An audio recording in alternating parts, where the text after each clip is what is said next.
Back with you on The Takeaway. I'm Nancy Solomon in for Tanzina. We've been talking about where things stand with some of the high-profile police killings of Black Americans that took place over the past year, and how the Biden administration is addressing some of the cases and the police departments involved in them. Still with me are Aaron Morrison, a national race and ethnicity writer for the Associated Press, and Shyla Dewan, criminal justice reporter for the New York Times. So, Shyla, we were talking about the new Department of Justice investigations in Minneapolis and Louisville. The FBI has also announced this week that they'll be conducting a civil rights investigation into the police killing of Andrew Brown Jr. in Elizabeth City, North Carolina. What's the difference between the FBI's investigation and the Department of Justice? How do those differ? Because isn't it all Department of Justice in the end? Well, the FBI is investigating a specific case, and that will give them the potential to bring civil rights charges against the officers involved. What the DOJ is doing is called a pattern and practice investigation. In other words, not one killing, not one botched raid, but does your department have policies that discriminate, that lead to routine violations of people's civil rights? So those are two different things. Do you have any sense of whether this is going to pressure local officials? I mean, in the Andrew Brown case in Elizabeth City, they have yet to release much information about that shooting. That's the one where he was shot from behind through the rear window of his car. Does this kind of a thing with the FBI involvement, does it clamp down on things, or is it going to open it up more? Do you have any sense of that? I think that what's putting pressure on local officials is the people, the protesters in the street, the activists, the advocates. They have really moved the needle in terms of what prosecutors are expected to do in the case of police violence. And we've seen cases in the past where families have waited months or even years to see the body cam footage of their loved one's death, and now we're hearing that is not acceptable anymore. And I think police departments and mayors have a new playbook. You saw this with Dante Wright, who's killed in the Minneapolis suburbs during the Chauvin trial. You could almost see them holding this brand new script in their hands when they addressed that event, and handling it very differently from before. And I think that's the result of the people on the street and not necessarily what the FBI is doing. Well, change is good. We can say that much about it. So, Aaron, you talked about the Department of Justice taking up more cases now that we have Biden in the White House. Is that also true for the FBI, or did we see the FBI get involved in any of these cases of police violence during the Trump administration? So what often happens, and this is true not just for police shooting cases, but the FBI will often offer local law enforcement its assistance with resources in helping them investigate a case that either is getting a lot of attention or is bubbling up to sort of the national cases that we've come to know. But it doesn't always mean that it's because the local police department or the local law enforcement agency has done something wrong, but it can. In the case, I think it's safe to say that in the case of the Elizabeth City shooting of Andrew Brown Jr., the FBI is coming in because there are some concerns about how, just in a few short days, how the local law enforcement apparatus is, investigating whether or not it's being fair and how it interacts with the family of Andrew Brown Jr., and whether it's being transparent. So I think there are cases where the FBI just comes in and say, hey, we want to give you some help. There are also cases where the FBI says, hey, we have some concerns, and so we're going to do our own investigation. And what about from the perspective of the advocates and activists? What are you hearing from them about, the spate of killings post-Chauvin verdict? What are their next steps and strategy going forward? Well, people thought that maybe with the Chauvin verdicts that some of the activists who've been calling for the defunding of police would maybe back off or sort of ratchet down their rhetoric, but that's not been the case. In fact, what we know is that one individual officer being convicted can send a signal, certainly, to police officers across the country, but it does not mean that you can expect that things will be done differently all across the country. There are 18,000 police agencies or law enforcement agencies that operate in the U.S. And so the idea that change can happen as a result of what happened in Minneapolis can't be absent of federal sweeping legislation or reforms that would spur some of those and really encourage local police departments across the country to do things differently. It's also been surprising to me to see this the Republican backlash and the targeting of protests as the criminalization of protesting rather than a heartfelt response to stopping this problem. Do you think, is that going to have a chilling effect, these new laws that are coming into place that put more criminal penalties up there? I think that is going to have some impact, but generally, I mean, the diehard folks, particularly those in the Black Lives Matter movement who've been in the streets for years, I don't think you're going to find that they're going to stop hitting the streets as a result of these new laws that are cropping up in places like Oklahoma and other jurisdictions that are really focusing on this idea that there's a threat to law enforcement when protesters use their First Amendment right to demand better from their government. There's more likely to be legal civil liberties groups like the ACLU and others coming to aid these protesters if they do face criminalization for protesting. Okay, I'm afraid we're going to have to end it there. Aaron Morrison is a national race and ethnicity writer for the Associated Press, and Shyla Dewan is a criminal justice reporter for the New York Times. Thanks to you both for coming on the air and speaking with us. Thank you. Thank you.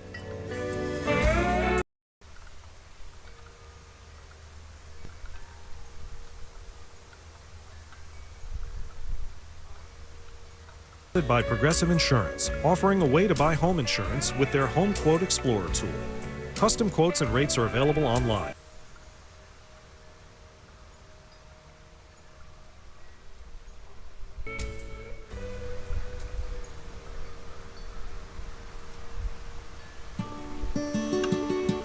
It's just before 9:30 this morning, and we're glad to have you with us for the takeaway here on OPB.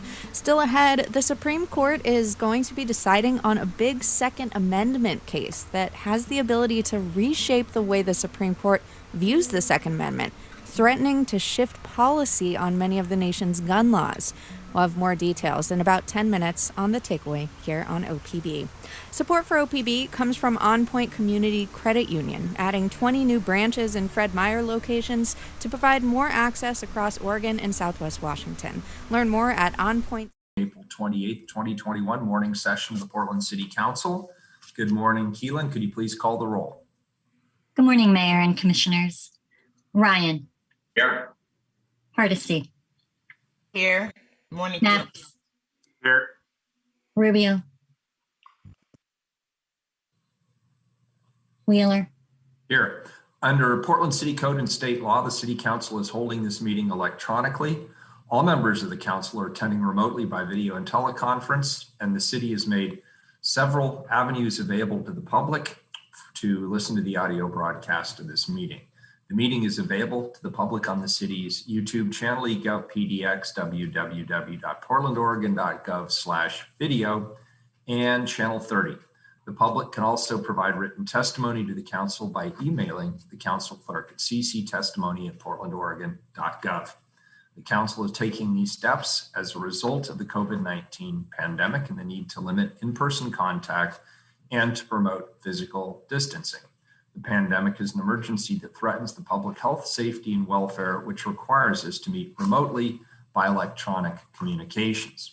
Thank you all for your patience, flexibility, and understanding as we manage through these challenging circumstances to conduct the city's business. Now we're going to hear from legal counsel on the rules of order and decorum. Good morning. Good morning. To participate in city council meetings, you may sign up in advance with the council clerk's office for communications to briefly speak about any subject. You may also sign up for public testimony on resolutions or first readings of ordinances. The published council agenda at portlandoregon.gov/auditor contains information about how and when you may sign up for testimony while the city council is holding electronic meetings. Your testimony should address the matter being considered at the time. When testifying, please state your name for the record. Your address is not necessary. Please disclose if you're a lobbyist. If you're representing an organization, please identify it. The presiding officer determines the length of testimony. Individuals generally have 3 minutes to testify unless otherwise stated. When your time is up, the presiding officer will ask you to conclude. Disruptive conduct, such as shouting, refusing to conclude your testimony when your time is up, or interrupting others' testimony or council deliberations will not be allowed. If there are disruptions, a warning will be given that further disruption may result in the person being placed on hold or ejected from the remainder of the electronic meeting. Please be aware that all council meetings are recorded. Thank you. First up is communications. Keelan, item number 273, please. Request of Evelyn Whitlock to address council regarding health effects of Zenith. Morning. Good morning. Good morning, Mayor and Commissioners. My name is Dr. Evelyn Whitlock. I'm a retired preventive medicine researcher. I live in North Portland, across from the industrial area where Zenith is located. First, I apologize for taking time from your busy calendar to give input on Zenith's pending land use compatibility statement, or LUX for short. We must bring these comments to the full City Council because we currently lack a process for public input into LUX. Please remedy this to allow routine public input into granting LUX going forward. Colleagues and fellow citizens have already outlined numerous health, safety, and equity concerns with Zenith's current operations and proposed expansions, which I will not reiterate, but let me restate the bottom line clearly. Zenith's transport and storage of dangerous fossil fuels and other combustibles are a clear danger to our city population, particularly our most vulnerable, and to our precious natural environment. These risks are made worse by the fact that Zenith has repeatedly behaved in ways that violate public trust. The city has a real opportunity now. You can and should deny Zenith the LUX that DEQ is requiring for Zenith's pending Title V air quality permit. Zenith's use of city land is incompatible with previous City Council resolutions and with the city's 2035 comprehensive plan. It is hard to see how Zenith's business that slipped into town under the radar in 2017 fits with our 5 guiding principles for the city's plan for a low carbon economic prosperity, human health, environmental health, equity, and resilience of our region and our people. Zenith's business is directly incompatible with many specific policies and goals in the 2035 plan. Here's one example.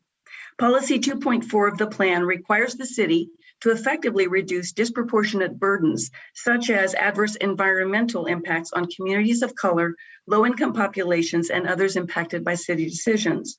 Worsened air quality due to Zenith's diesel oil trains through the city, not to mention the risks of catastrophic fire, explosion, or other accidents already disproportionately impact our youngest, poorest, and most disadvantaged residents. Policy 2.4 also calls for current decisions to address disproportionate burdens resulting from previous decisions. Certainly, denying Zenith the LUX required for their continuing operation is an opportunity to right previous wrongs, however these occurred. In closing, while our city's best choice is to deny this LUX, I must also ask you to mitigate risks from any ongoing business in 3 ways. First, to the extent that Zenith continues operations, please require active third-party monitoring and disclosure of all their environmental and health risk-related activities. Second, require Zenith to put up sufficient bonds or financial equivalents to indemnify the city and its citizens in case of accident, explosion, fire, or spill within city borders. And third, require Zenith to help finance and prepare our local fire departments and emergency responders to adequately respond to fuel-related disasters. It is very likely that current services are woefully unprepared for what could be a devastating event. Thank you. Thank you. Appreciate your being here. Next individual, item 274, please.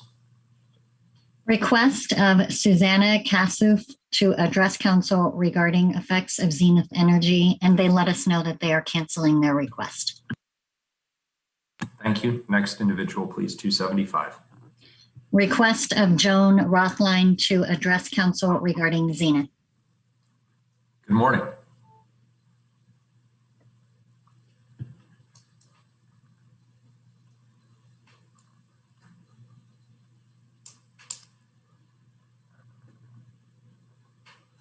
Joan, are you with us?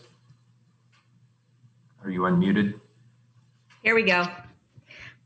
My name is Dr. Joan Rothlein, and I testify today as a member of the Stop Zenith work group of Cedar Action, Oregon PSR, and a resident of Northwest Portland. I'm a retired scientist from OHSU whose research and public policy work focused on the impacts of hazardous substances on the environment, the health and safety of at-risk populations, and our workers here in Oregon. In 2019, I became aware of the expanding operations at Zenith Energy and of transporting crude oil by train through our neighborhoods and on our rivers. I moved to Portland 30 years ago, raised 2 daughters, and I've been living in the same home that is only 7,000 steps, exactly 3 miles from the train yards and the front gate of Zenith Energy. The presence of Zenith is a huge public health and safety concern, as you know, for me and my neighbors. For 2 years, we've been organizing and talking within our communities about the critical risks and our opposition to Zenith. We've held public forums and presentations at many neighborhood association meetings throughout the city. People are worried, some are angry. Multnomah County reported that more than a quarter of the county's population lives within a half-a-mile evacuation zone along the train routes. In my Northwest District, there are multiple Portland public schools and many preschools. The school my kids attended, Chapman, is just across the street from me, and to repeat, 7,000 steps from Zenith. Multnomah County designated a half-mile distance as an immediate evacuation zone, but depending upon the blast ferocity, wind, weather, highly toxic smoke and noxious compounds could reach greater distances. Our Jewel Forest Park borders Zenith and could be destroyed from a fire following a derailment or worse. And don't forget, Zenith is built on an earthquake liquefaction zone. An oil spill from a rail or tanker could devastate our Willamette and Columbia rivers, and cleanup operations are questionable at best. I covered the BP oil spill and witnessed the pathetic attempts to clean up the mess with absorbent booms that look like giant baby diapers, and the dire effects continue 10 years later. Zenith is still operating under an out-of-date air quality permit intended for an asphalt company, but asphalt refining activities ended in 2006. Zenith purchased the facility in 2017 and within 1 year constructed 32 railcar offloading spots to increase its capacity. According to Zenith's emission reports, its oil throughput in 2018 was 14 million gallons, but it increased to 167 million gallons in 2019. That's an 11-fold increase. DEQ has determined that there's enough intensification and modification of the original permit to require a new LUX for the upcoming air quality permit. So the city just approved a LUX for the stormwater permit, but that still leaves you, including Commissioner Ryan, to decide on whether to approve the new LUX for an air quality permit. That gives Portland an opportunity to stop Zenith's transportation of crude oil through our neighborhoods. BDS can and should deny Zenith this new LUX when DEQ has determined necessary, which DEQ has determined necessary for their Title V air quality permit renewal. Lastly, this is Portland. I ask you, what are we doing being a hub for fossil fuel expansion during our climate crisis? Thanks. Thank you very much, Dr. Rothlein. Next up, item 276. Request of Jessica Rojas to address council regarding the Zenith terminal. Welcome. Thanks for being here. Morning, Mayor, Council, or Commissioners. Thank you for this opportunity to speak to you all this morning. My name is Jessica Rojas, and I'm the current Executive Director at the Northeast Coalition of Neighborhoods. I identify as a mixed race Chicana. She and her are my pronouns. I was raised in Northeast Portland. I'm going to be blunt this morning because I'm supposed to be on vacation, but I can't rest no matter how far I get away from Portland, knowing that it's a matter of when, not if, our region will face a large-scale subduction zone earthquake. And it's a matter of when our leaders will decide to invest in our future wealth by protecting our community's public health today. I serve a geography that is way too close in proximity, along with all our neighbors in North and Northwest, to the actual site. And you've heard from so many citizens all the reasons why this permit needs to be denied. You heard from all the experts, all the statistics, all the facts that surround this industry who's not invested in our protection and likely will not be able to save us when the day comes when a natural disaster impacts not only our city, but our country in relation to the role our city plays in distributing commerce throughout the region. In my line of work, I see stricter regulations and on activities that are meant to improve livability. I see more barriers to operation for activities that are meant to improve our quality of life than this terminal. Our board has sent numerous letters and signed on so many times indicating that we are against the expansion of fossil fuel exportation in our region. And this council has made public environmental and racial equity statements that are completely counter to this expansion. We cannot have a livable future, especially for the most vulnerable communities. And I want you to think about St. John's, deep in St. John's, where all the affordable housing complex are. All those families, what will you do to protect them from a major blow up at Zenith? How will you protect emergency responders? How will you protect our economy, let alone our air quality? Today, I want you to know that I cannot rest on my long overdue vacation, nor will I ever when I return. And I will continue to fight until you do what is right. And I'm praying for you all that you will have the strength to exhibit a commitment to our community and our collective future for your grandchildren and for all of our future generations. I know you can do this, and I won't rest until it's seen through. So thank you for this time. I want you to know I believe in you guys that you can do what's right. Thank you. Thank you. Thanks for being here. We appreciate it. Thanks for taking some time from your vacation for your testimony. We appreciate that as well. Our last individual today for communications, please. Item number 277. Request of Ted Gleichman to address council regarding earthquake risk in North Portland. Welcome. Thanks for being here. Good morning. I'm Ted Gleichman, an activist on energy and climate issues with Cedar Action. Mayor Wheeler, Commissioner Hardesty, it's good to speak with you again.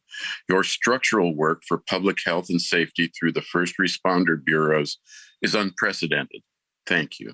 Commissioner Rubio, felicidades por su gran victoria en el año pasado. That was unprecedented. Commissioner Mapps, I'm currently studying our struggles for racial justice, exemplified by the work of your friend and former colleague, Professor Peniel Joseph.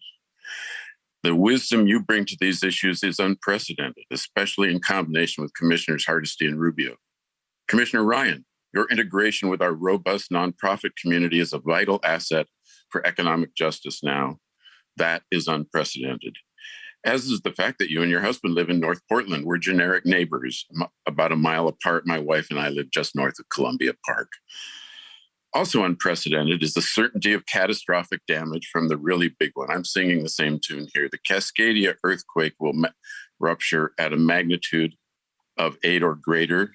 As you know, that hasn't occurred since 1700, so this will be the largest and most deadly earthquake in United States history. We are 321 years into an occurrence cycle with a 240-year average.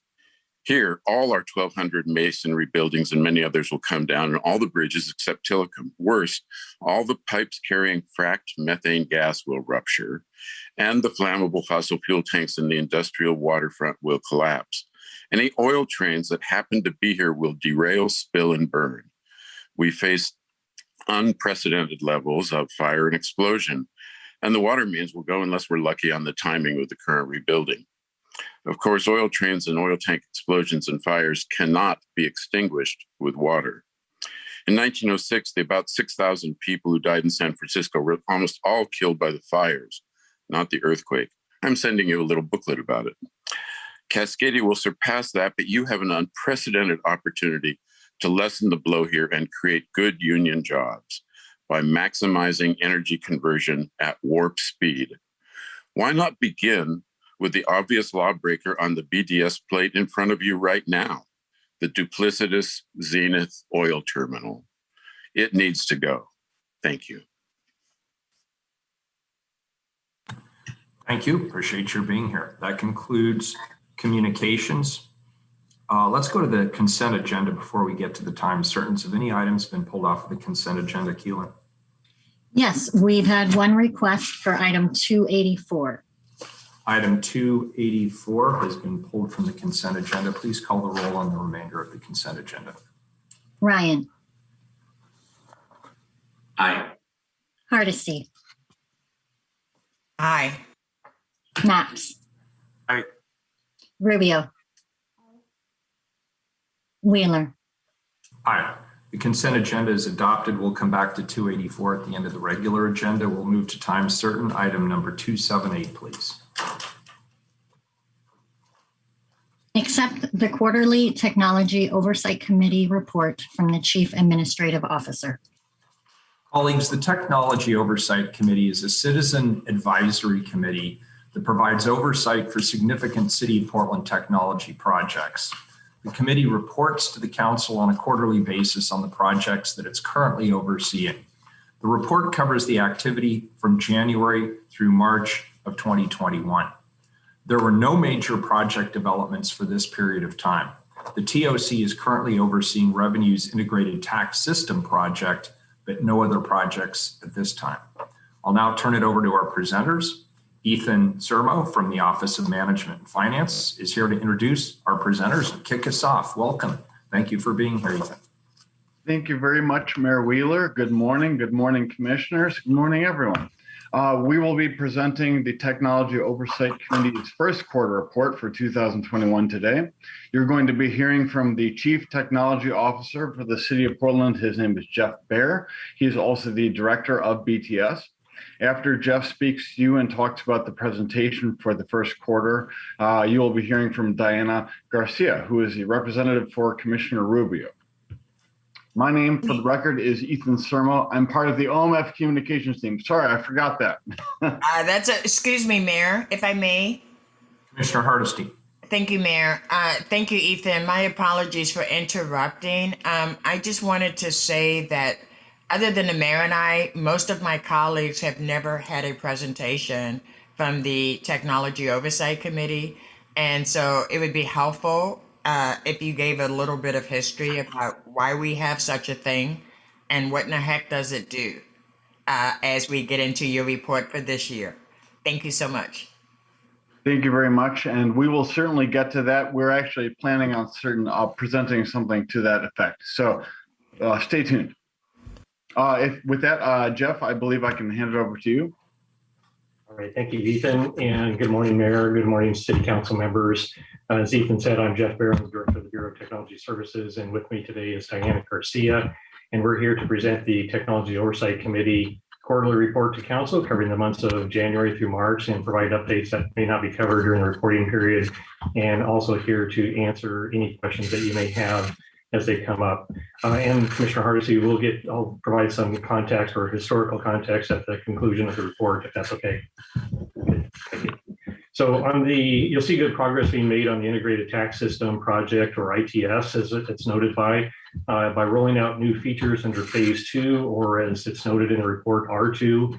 And the project continues to be overseen by the Technology Oversight Committee. And you may have noticed on the report that there was a concern expressed that the external quality assurance or QA vendor was not engaged for the R2 stage.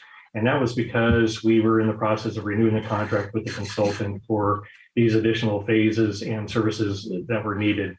They are now back on, and in fact, this past Monday evening, which was our regularly scheduled monthly TOC meeting, the QA provider was there at the meeting, presented their assessment of the project, which again was still very positive. Excuse me. And I'll turn it over to Diana if you have any comments you would like to make or observations. Good morning, Commissioners. Mayor Wheeler. Commissioner Rubio's, we haven't officially met, but I am your representative on the TOC. It's nice to see you. The integrated tax system, I did want to share, I know again, the concern, we've heard the concern about QA not being in place for R2. I think with this program, one of the things that we have found is actually it's been run very well by the city.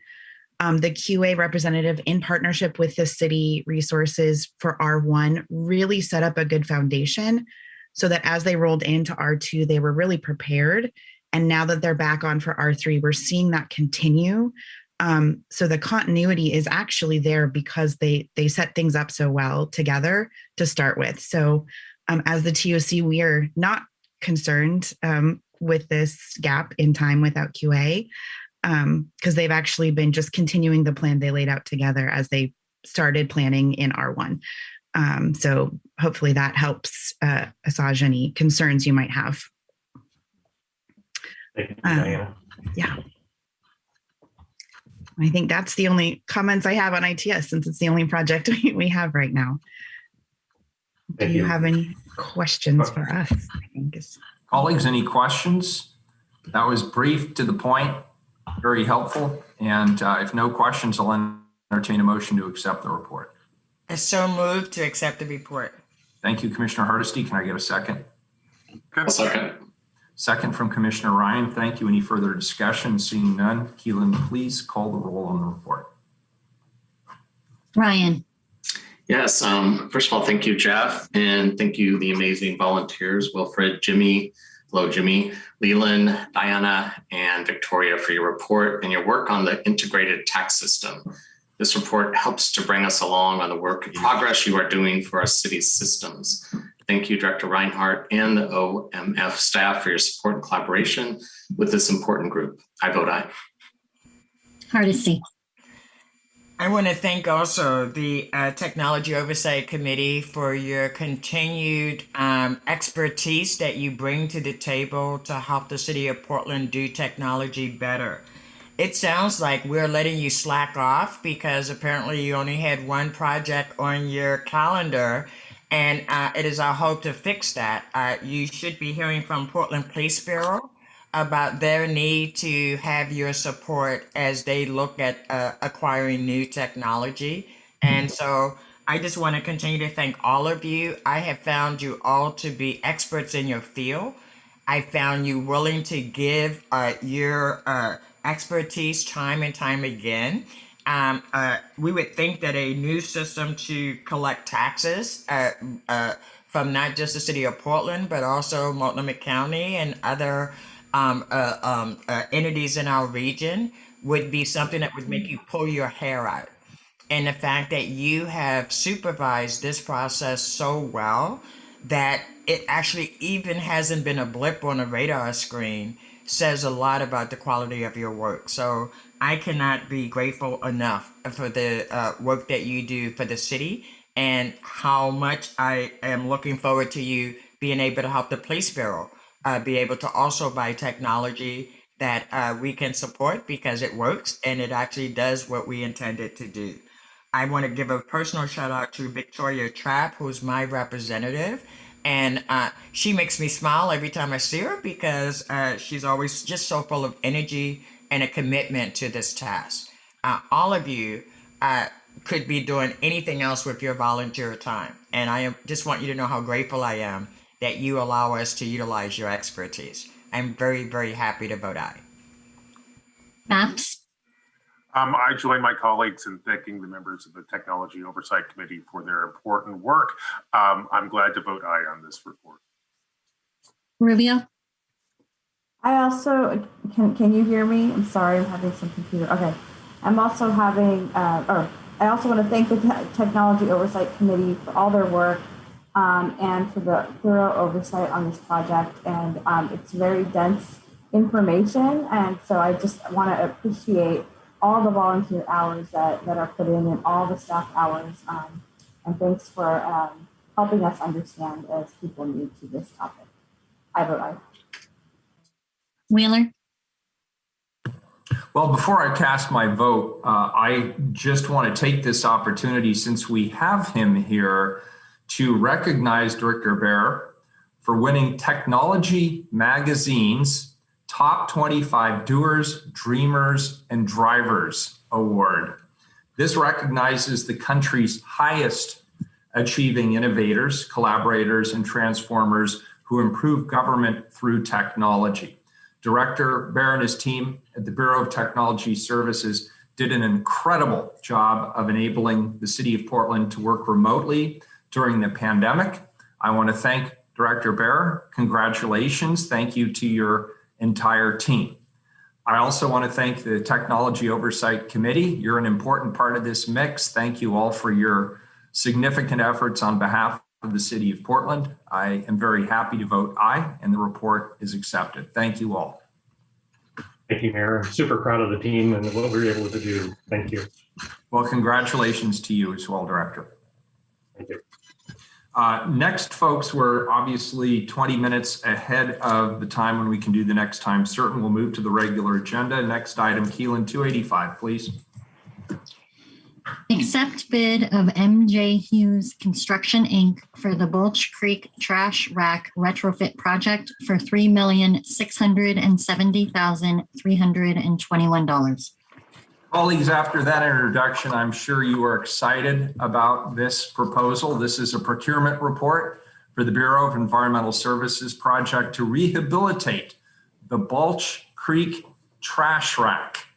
If you don't know what the Bulch Creek Trash Rack is, you're in for a treat. The Bulch Creek Trash Rack captures sediment, logs, and debris that's carried down Bulch Creek from Forest Park, preventing backups at the point where the creek flows into the underground pipe to the Willamette River. Now, when I heard my first presentation on this, I was like, what the heck is a trash rack? And I had a very different image in my mind. And what I learned in the first presentation on a different part of our city's water system was that in the absence of these facilities being maintained, it can cause massive environmental as well as structural damage. So this is truly an important item. We have Chief Procurement Officer Kathleen Brenes-Marua is here to present the report. Good morning. It's good to see you. Good morning. Good to see you all. I am Kathleen Brenes-Marua, Interim Chief Procurement Officer, and I am here to recommend authorization to enter into a contract with MJ Hughes Construction Incorporated for the Bulch Creek Trash Rack Retrofit Project. On September 30, 2020, Council approved ordinance number 190155 for procurement services to solicit the project. The engineer's estimate was $3 million and the confidence level was moderate. Procurement services issued an invitation to bid on February 16th and 4 bids were received on March 16th. The bid of MJ Hughes Construction was determined to be the lowest responsive bid in the amount of $3,670,321. The city's aspirational 20% subcontractor and supplier utilization goal applied. MJ Hughes Construction has committed to subcontract 20.01% to firms certified by the state's Certification Office for Business Inclusion and Diversity, as identified in the report before you. They are self-performing 56.05% of the work and subcontracting the remaining 23.94% to non-certified firms. MJ Hughes Construction is in full compliance with all of the city's contracting requirements, and I here recommend that Council accept the report and authorize execution of the contract. Thank you, Director. Colleagues, any questions? There's no question that is inappropriate for an issue like this. If not, I'll entertain a motion to accept the report. So moved. Motion from Commissioner Mapps. Any second? Second. Commissioner Hardesty seconds it. Thank you. Commissioner, any further discussion? Seeing none, please call the roll. Ryan. Yes, the Bulch Creek Trash Rack. I just want to say that. I vote aye. Hardesty. Aye. Mapps. Aye. Rubio. Aye. Wheeler. Well, I sort of agree with Commissioner Ryan. It's a good warm up for the mouth and the vocal cords to say that. But at any rate, this is a very important project. Kathleen, thank you for bringing it forward. And I appreciate that you're addressing the targets. It looks like appropriately. Thank you. I vote aye. The report's accepted. Thank you. Look forward to a successful project. Next up is 286 from the Housing Bureau. Approve application under the multiple unit limited tax exemption program under the inclusionary housing program for analog PDX located at 1871 North Flint Avenue. So this is a second reading. We've already had a presentation and heard the opportunity for public testimony on this item. Is there any further discussion? Seeing none, please call the roll. Ryan. Yes, thank you. Thank you, colleagues. Director Callahan, the developer Paul DeVecchio, and their colleagues Carrie Strickland and Allison Reynolds. I really want to thank you for the dialogue last week. I thought it was really a good example of healthy government. I'd also like to thank those who testified last week and offered their feedback on inclusionary housing policy and program. The analog project complies with applicable multi-codes and rules, and through reconfiguration offers 3-bedroom units. However, they aren't family units. I seriously cannot see a parent living there with 4 kids. This just isn't high quality family, low income housing. And as someone who's been advocating for affordable housing for families, due to the fact that frequently moving is one of the major factors that affects student success, this project does fall short. I am encouraged that the Portland Housing Bureau has adopted new administrative rules and that under my guidance, we will look to keep improving this code. Going forward, I'm committed to continue working with my colleagues, the Housing Bureau, affordable housing advocates, and the development community to improve our policies to ensure we are investing in responsible projects and that we're providing the affordable family units that we desperately need. With all that, I vote aye. Hardesty. I want to thank also the developer, their attorney, and all the people who testified last week on behalf of this project. I absolutely agree with Commissioner Ryan that I don't see a path where a single parent would have a good living experience in a building built for seniors. I mean, for singles. And the reality is that unfortunately, this has happened quite a bit with this multi-program.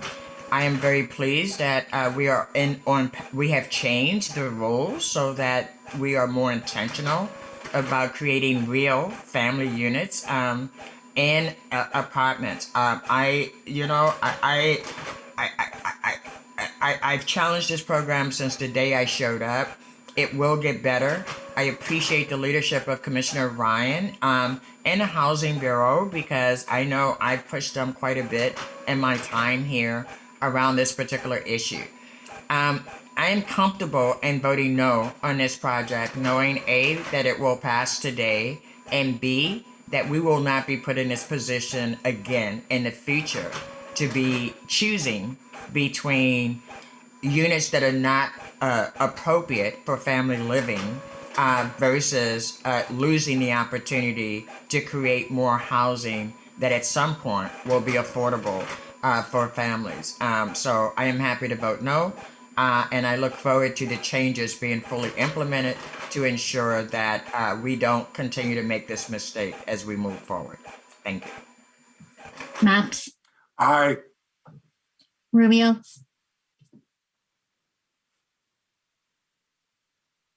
I want to thank Commissioner Ryan for taking the time to talk with me extensively about this issue, and I also want to just acknowledge and appreciate the dialogue last week as well. And this continues to be a difficult item that we're grappling with and has come up week after week, and is an example of where the guidelines were technically met, but the spirit of the guidelines was not to a level that we would hope, and of which low-income families in need of such units are deserving. And when we look at these developments, especially those that are participating in city incentives for these kinds of affordable developments, we hope that they move forward if they're prepared to embrace and respect the true space, contextual, and atmospheric needs of low-income families with children, and also be actively striving towards the most affordability possible while not stigmatizing families in those contexts. And it doesn't sound easy to do. I know it's very careful work, but it does demonstrate a true commitment to the spirit of this policy. But what the conversations have done for me is to highlight the places where the city must be tighter and clearer on the guidelines. So, and I know that, as we've heard, my colleagues are working on this as we speak. And so I'm heartened that we're getting clear about what we want to see out of projects like this. So for that reason, I'm happy to vote aye with the understanding that these changes will be made. Wheeler. I vote aye. The report is accepted. Thank you, everyone. Next item, 287, please. Assess benefited properties for street, sidewalk, and stormwater improvements in the Northeast 27th Avenue and Holland Street Local Improvement District. Commissioner Hardesty. Thank you, Mayor. Thank you, council members. Please give me just a sec. I appear to be a bit behind.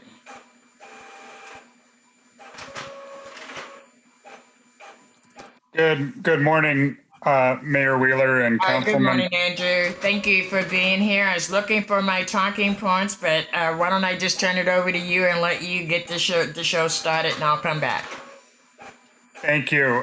Mayor Wheeler, could we have Keelan read agenda item 288 as well? We had planned on reading these together. Yeah, you bet. Keelan, please read 288. Vacate portions of Northeast 27th Avenue and Northeast Holland Street south of Northeast Columbia Boulevard, subject to certain conditions and reservations. Awesome. Thank you. Andrew, it's all yours. Thank you, Mayor Wheeler. Andrew Abbey, Local Improvement District Administrator.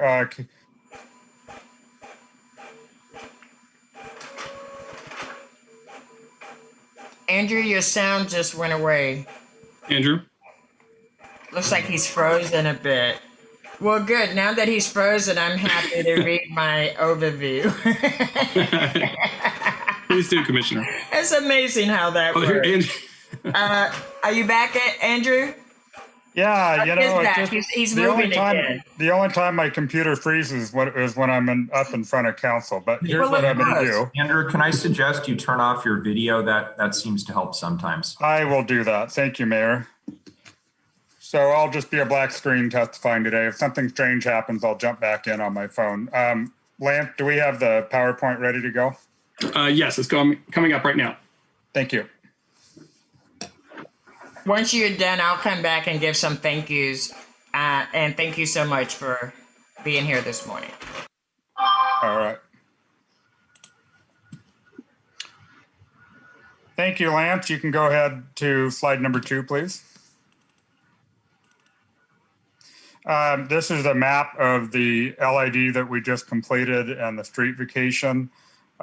This is a very geographically constrained location. One of my sayings as a project manager in PBOT is that all the easy stuff got built years ago. So as the region has continued to develop, there's the streets are more and more difficult to build, and we have less and less vacant land, and the vacant land that we do have to develop is increasingly challenging to develop. But we had a very good public-private partnership on this, and we're very pleased to have completed the LID and to bring the street vacation in front of you today to enable the construction of a waste transfer station, which is of key importance to the Oregon Department of Environmental Quality. Next slide, please. Slide number, yeah. So the picture on the left is what Holland Street looked like before we started the LID. You can see we got the paving done there on Holland Street. And we did that without removing those large trees that you see there at the northeast corner of the intersection. Next slide, please. This is another example of Northeast 27th Avenue. We got that paved. There were little to no sidewalk facilities, and the sidewalk facilities that did exist were blocked, for example, with the utility pole in the way. So I couldn't imagine being a pedestrian, for example, in a wheelchair trying to get down the sidewalk. Next slide, please. So I'm going to turn it over here to Lance in a moment. He's going to walk you through the street vacation. I just want to highlight for council that we did not receive any objection to final assessment against this LID. I also wanted to just let council know that we are 16.3% below budget for the core LID. And it's not reflected either in the LID ordinance or in the street vacation ordinance, but we will have, PBOT will be issuing an encroachment permit for some fencing around that tree that we're saving. And we will also be issuing a design exception for a new driveway that we will be building on the east side of 27th Avenue, north of Holland Street, to support the future waste transfer station. So those are all my remarks for this morning, and I'll turn it over to Lance unless you have any other questions. Thank you. Thank you, Andrew. My name is Lance Lindahl. I'm right-of-way agent with the Portland Bureau of Transportation. And as Andrew mentioned, there's two different parts of this project before you today. The first part was the local improvement district, which actually constructed a variety of street and sidewalk improvements in this area. And in conjunction with that work, PBOT conducted a review of the public right-of-way, and a determination was made that portions of the street area were no longer needed for public use, and a city-initiated street vacation process was begun. The areas proposed for vacation are shown on the map on the current slide. The largest portion of the vacation area is located on Northeast Holland Street on the east side of Northeast 27th Avenue. There's a second area.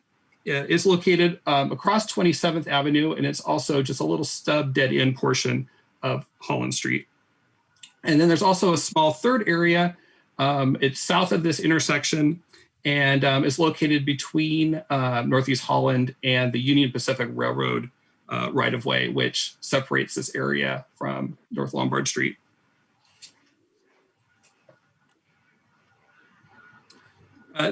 This neighborhood is currently zoned General Industrial 2. It has a mix of both industrial and commercial uses. And currently the only way to access the streets in question is from Northeast Columbia Boulevard to the north. The Union Pacific tracks, as I mentioned, block access to the south. And currently there's no city access rights or right-of-way between the vacation area and Northeast Lombard Street.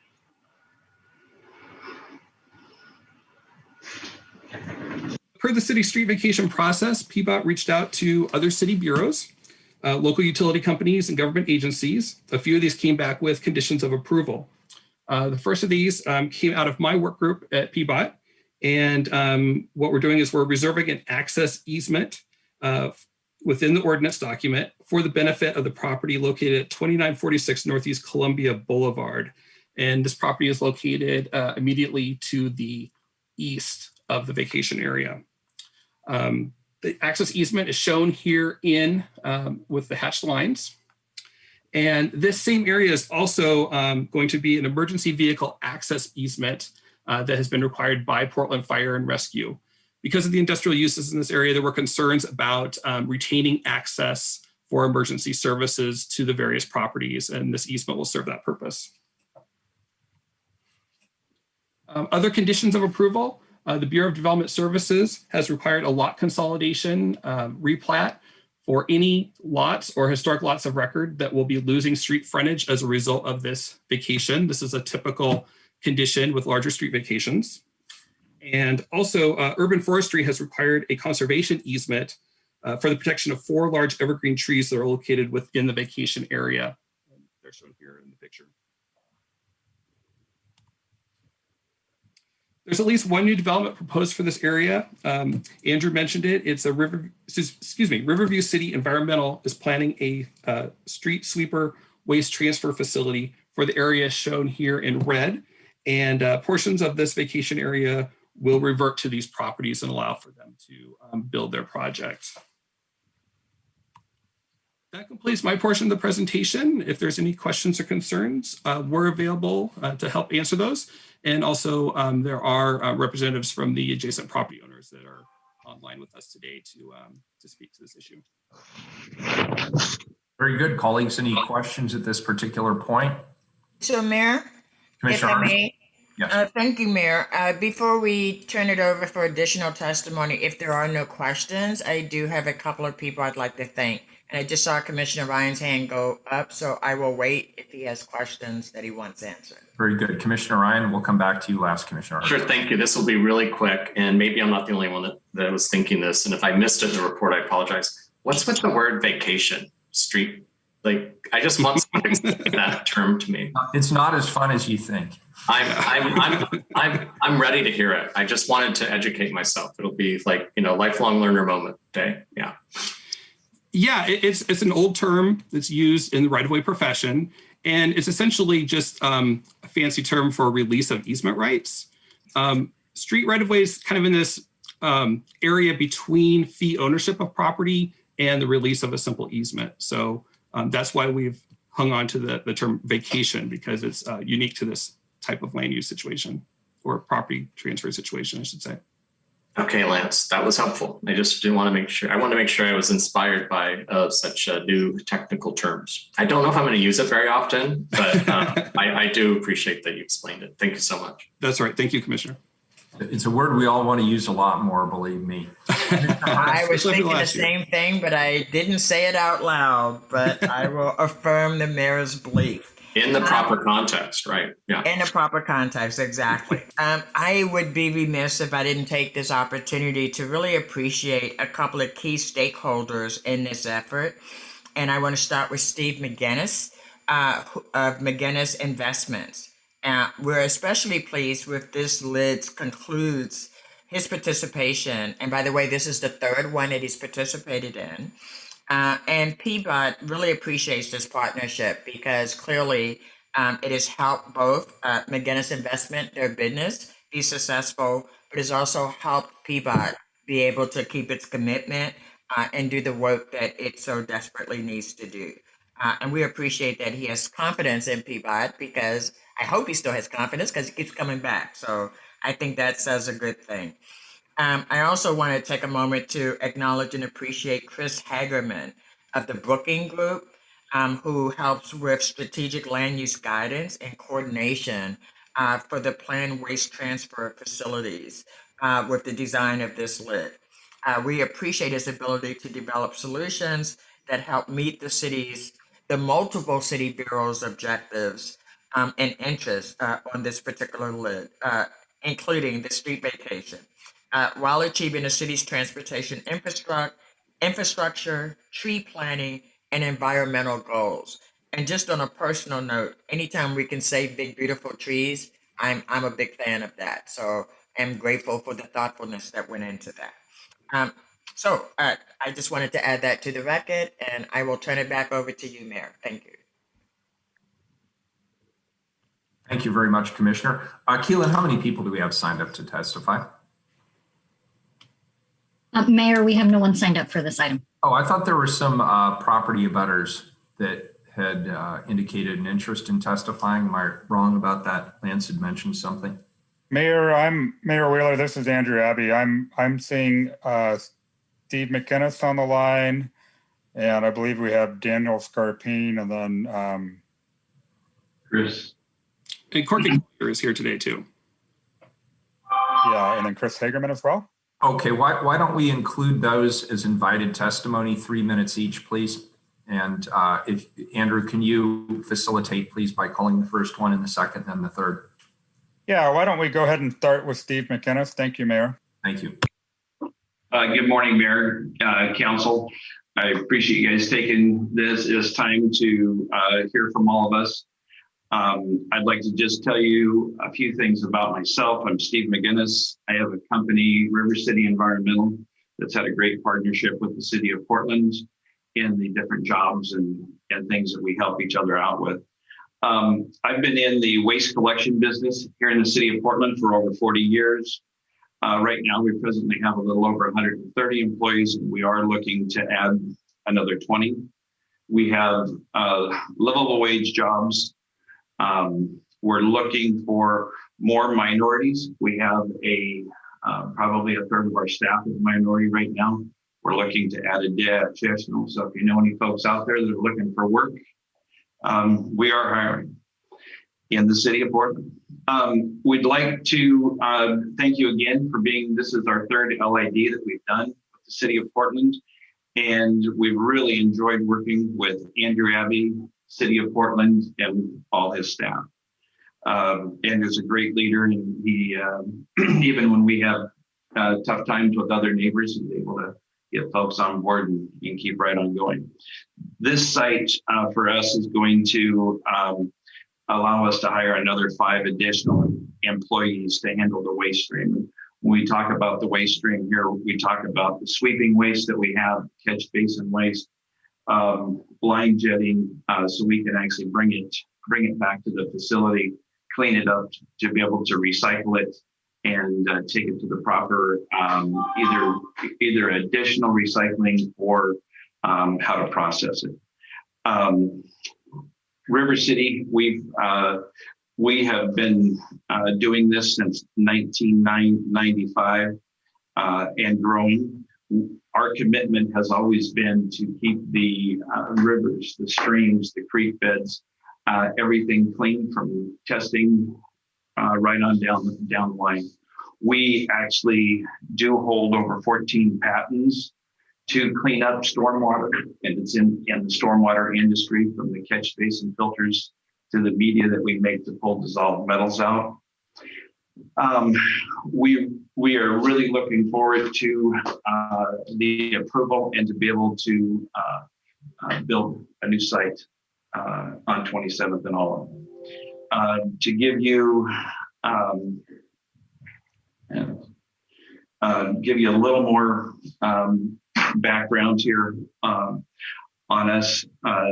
These are going to be two separate buildings built on the site, and to be able to direct different products to each building. DEQ is on board, backing us up, really wants to see this project as well. And we just ask for your support and your help here.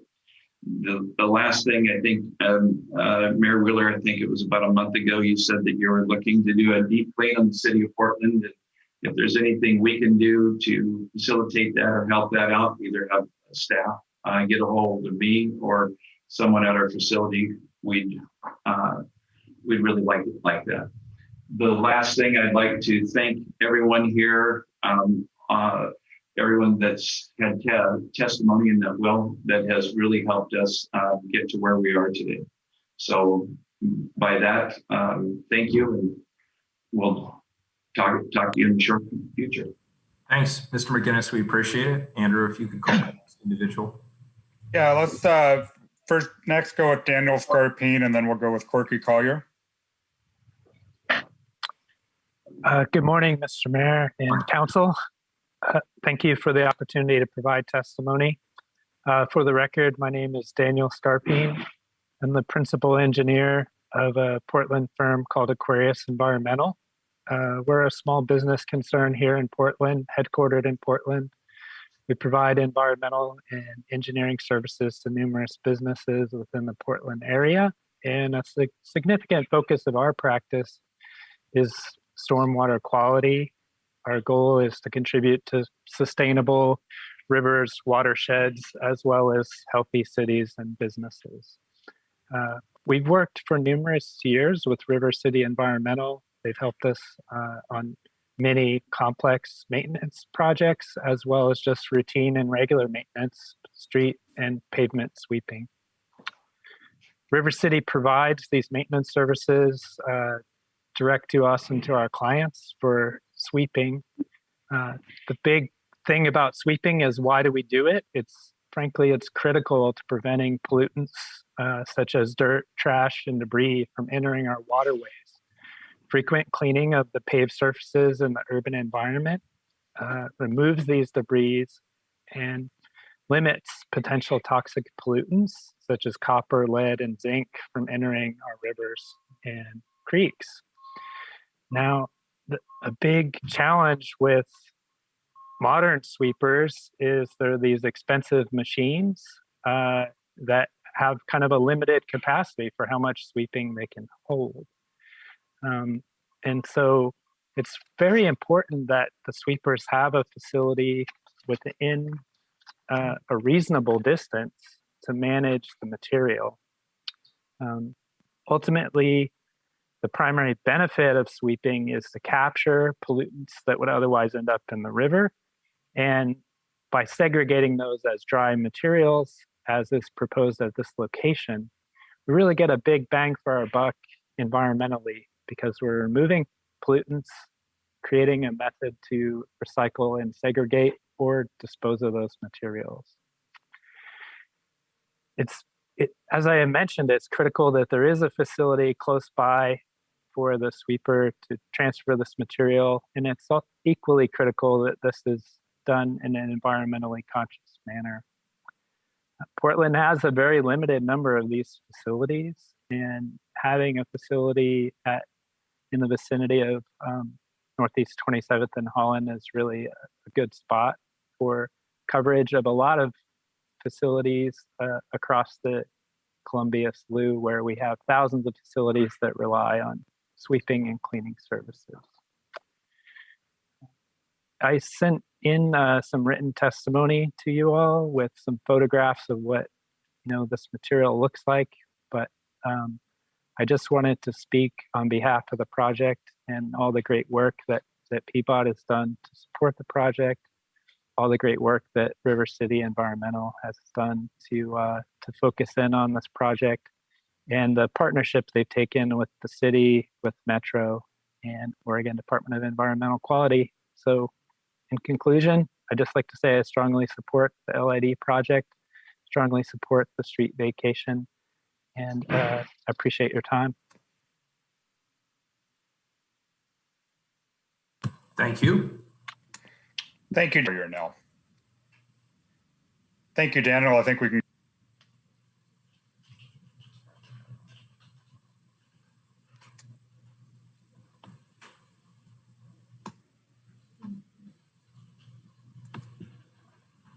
Corky. Mayor, I think we can go with Corky now. Yeah, Corky, you're up. Good morning, everyone. My name is Corky Collier, Executive Director of the Columbia Corridor Association. For those of you that may not know, Andrew Abbey was one of Nick Fish's favorite employees. The reasons were pretty simple. He finishes his projects on time and on budget. But more importantly, he doesn't start his projects until he really listens to all the property owners affected. And he not only listens, he incorporates what he hears into those projects, and his projects are better for it. This one's a little unusual because it gives up city right away, but it's a short dead-end segment that only serves 2 properties. Andrew's including a solid easement to ensure the properties will have permanent access. In the end, it'll save the city money, and it'll improve sidewalks in a freight district. I've been in touch with several of the property owners over the years we've worked on this. I think it's a well-conceived request, and I hope you'll approve it. Thank you. Thank you, Corky. Appreciate it. Thank you, Mayor. And I don't see anybody else on the line, so I think that concludes the testimony for this morning. I appreciate council's time. Very good. Colleagues, any further questions before I move these along? I'm not seeing any questions. 287 is a non-emergency ordinance. It moves to second reading. 288 is also a non-emergency ordinance. It also moves to second reading. Thank you all who presented and testified today. With that, now we will go back to the time certain agenda, to the second item on time certain, item number 279, please. Metro regional priorities. Short and to point. Colleagues, this morning we're joined by Metro Council President Lynn Peterson and Councilors Mary Nolan and Bob Stacey, who have asked for the opportunity to share a presentation on Metro's regional priorities. We are very happy to have you here, Council President and Councilors, welcome. And why don't we start with President Peterson? Good morning, and we'll let you take it from here. Good morning, Mayor, Commissioners. Thank you so much for having us. It's an honor to be here today. We just wanted to catch up with you. First, before I kick it over to my colleagues, I just want to say thank you for the partnerships during this pandemic. Your leadership is truly appreciated. Mayor, thank you for being so focused on the homeless and garbage pickup in the region, as well as the economic restart of our region. Commissioner Ryan, thank you so much for all of the work that you're bringing to the homeless and the supportive housing service measure. Commissioner Rubio, I can't wait to start working with you on arts and culture after this pandemic is started to be over and we can see a clear line of path. Commissioner Hardesty, I just can't thank you enough. Using your own word, you are fabulous. I can't, what a great partnership on transportation between Metro and the city. And Commissioner Maps, We have yet to work together, but I know whatever it is going to be amazing. So looking forward to that.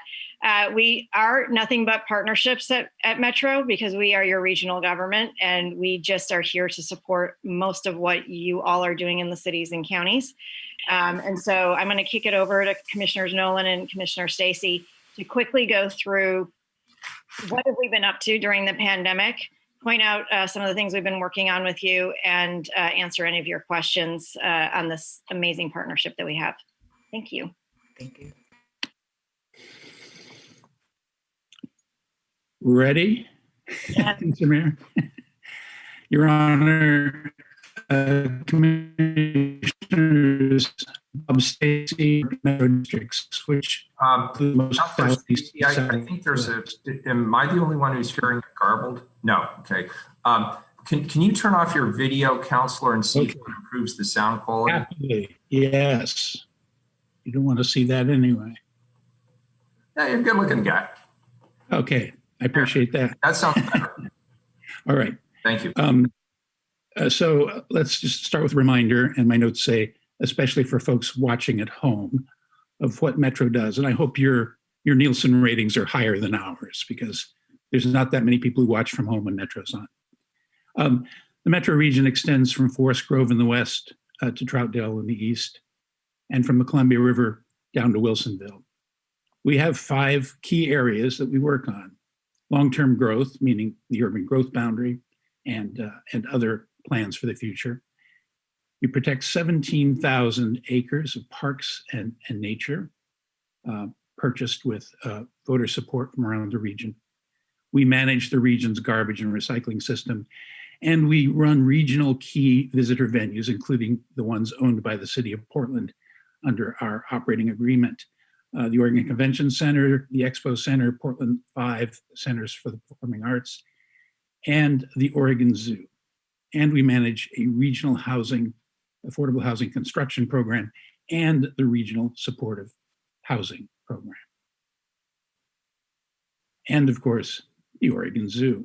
It's one of the state's top tourist attractions. It's a national leader in wildlife conservation. Most of us know about our elephant program, which is helping to conserve the endangered Asian elephant on our 6-acre Elephant Lands exhibit.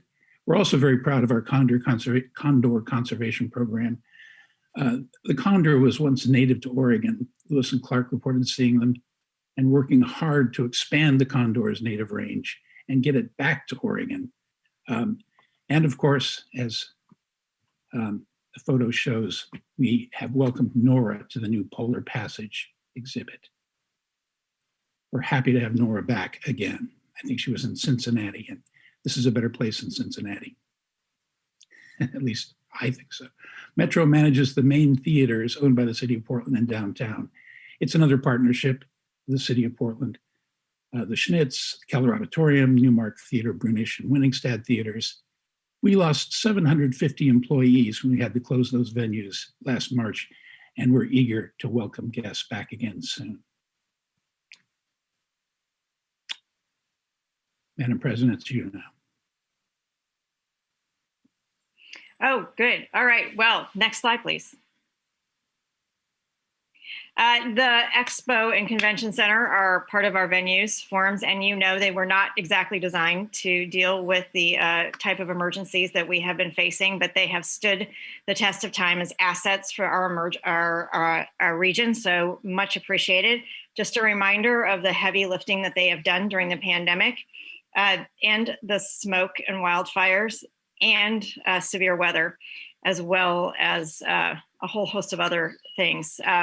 The Expo Center hosted the Red Cross staging during the wildfires for many of the Clackamas County evacuees with big rigs or trailers. The Oregon Convention Center was an emergency shelter for Clackamas County, most of the Clackamas County fire evacuees, as well as a homeless shelter expansion area, so we could get the social spacing in Multnomah County for the shelters, as well as, Metro Council, the Metro headquarters parking lot, the 3-story parking lot was actually used as a severe weather warming shelter as well as the Oregon Convention Center. So thank you for that. We are trying to put all our assets on the table, as you will see as we go through this, to make sure, and I'm encouraging every other city and county to put all their assets on the table to deal with the issues that we're facing in this region. Both the Expo and Oregon Convention Center hosted COVID-19 testing early on and through the pandemic. And now, as you know, in the Willamette Week has a great article out today highlighting that the mass vaccination site at the Oregon Convention Center with the 4 hospital systems is it has been recognized as the most efficient and well done mass vaccination site in the country. Who knew? It's a great thing, but we are very pleased with how our assets have been able to be used by the region during this pandemic. Next slide. Are we on to you, Councillor Nolan? I'll do it.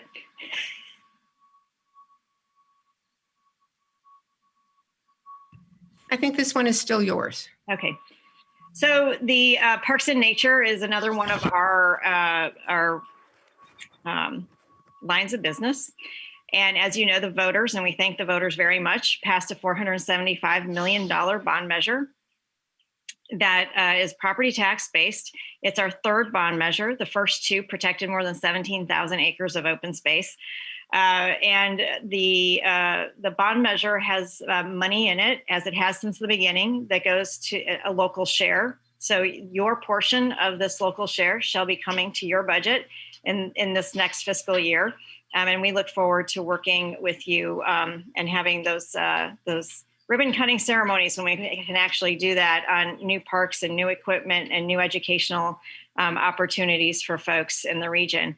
Of course, the Regional Parks Program was created to mainly protect habitat and open space for the future, large tracts of open space. Our new bond measure actually drills down even further and has the ability to partner, like we are with Willamette Falls or with Albina Vision, to be able to take parks money and combine it with complex urban developments so that we make sure that this region has the parks that we need as we densify and grow population. And then we're obviously working hard with you with projects such as Block 14 at Lone Fir and Willamette Cove. Next slide. All right, so long-range planning. We are the keeper of the 50-year land use transportation planning, the Metro 24th growth concept, one of the big pushes on urbanization and discussion around how to do it better, have a 15-minute neighborhood, all these amazing things that we talked about back when in the 90s. But there was so much that was left off the table between GHG emissions and racial equity that weren't even part of that conversation. AI, right? Artificial intelligence wasn't part of that. We were all set to do a reset, a new visioning for 2070, folks, 2070. And then the pandemic hit and we said, nobody wants to talk about a 50-year plan. We are more focused right now on a very narrow set of things, including with you at GPI, Greater Portland Inc., the 5-year the 5-year economic recovery plan. That's where we're focusing our energy instead of a 50-year plan. We think that that's much more appropriate for right now. And we are also the keepers of the urban growth boundary discussion. There are 2 cities in Washington County that are interested in an urban growth boundary expansion mid-cycle. That would be the first time. It's a very narrow reason that they have to justify a need for expansion. But we are in conversations with them, obviously transportation planning and funding through the feds. And we really work on making sure that we have both a racial equity lens and a climate change lens when we work on any of our long range planning, as well as our implementation. One of the things that did not pass was the transportation measure. That was disappointing because transportation needs are not going away. However, what we did hear is that the contents of the package are good. People just want to have a conversation, especially businesses, about the opportunity for looking at other financing mechanisms, and we'll be starting up conversations sometime this year on that. Next slide.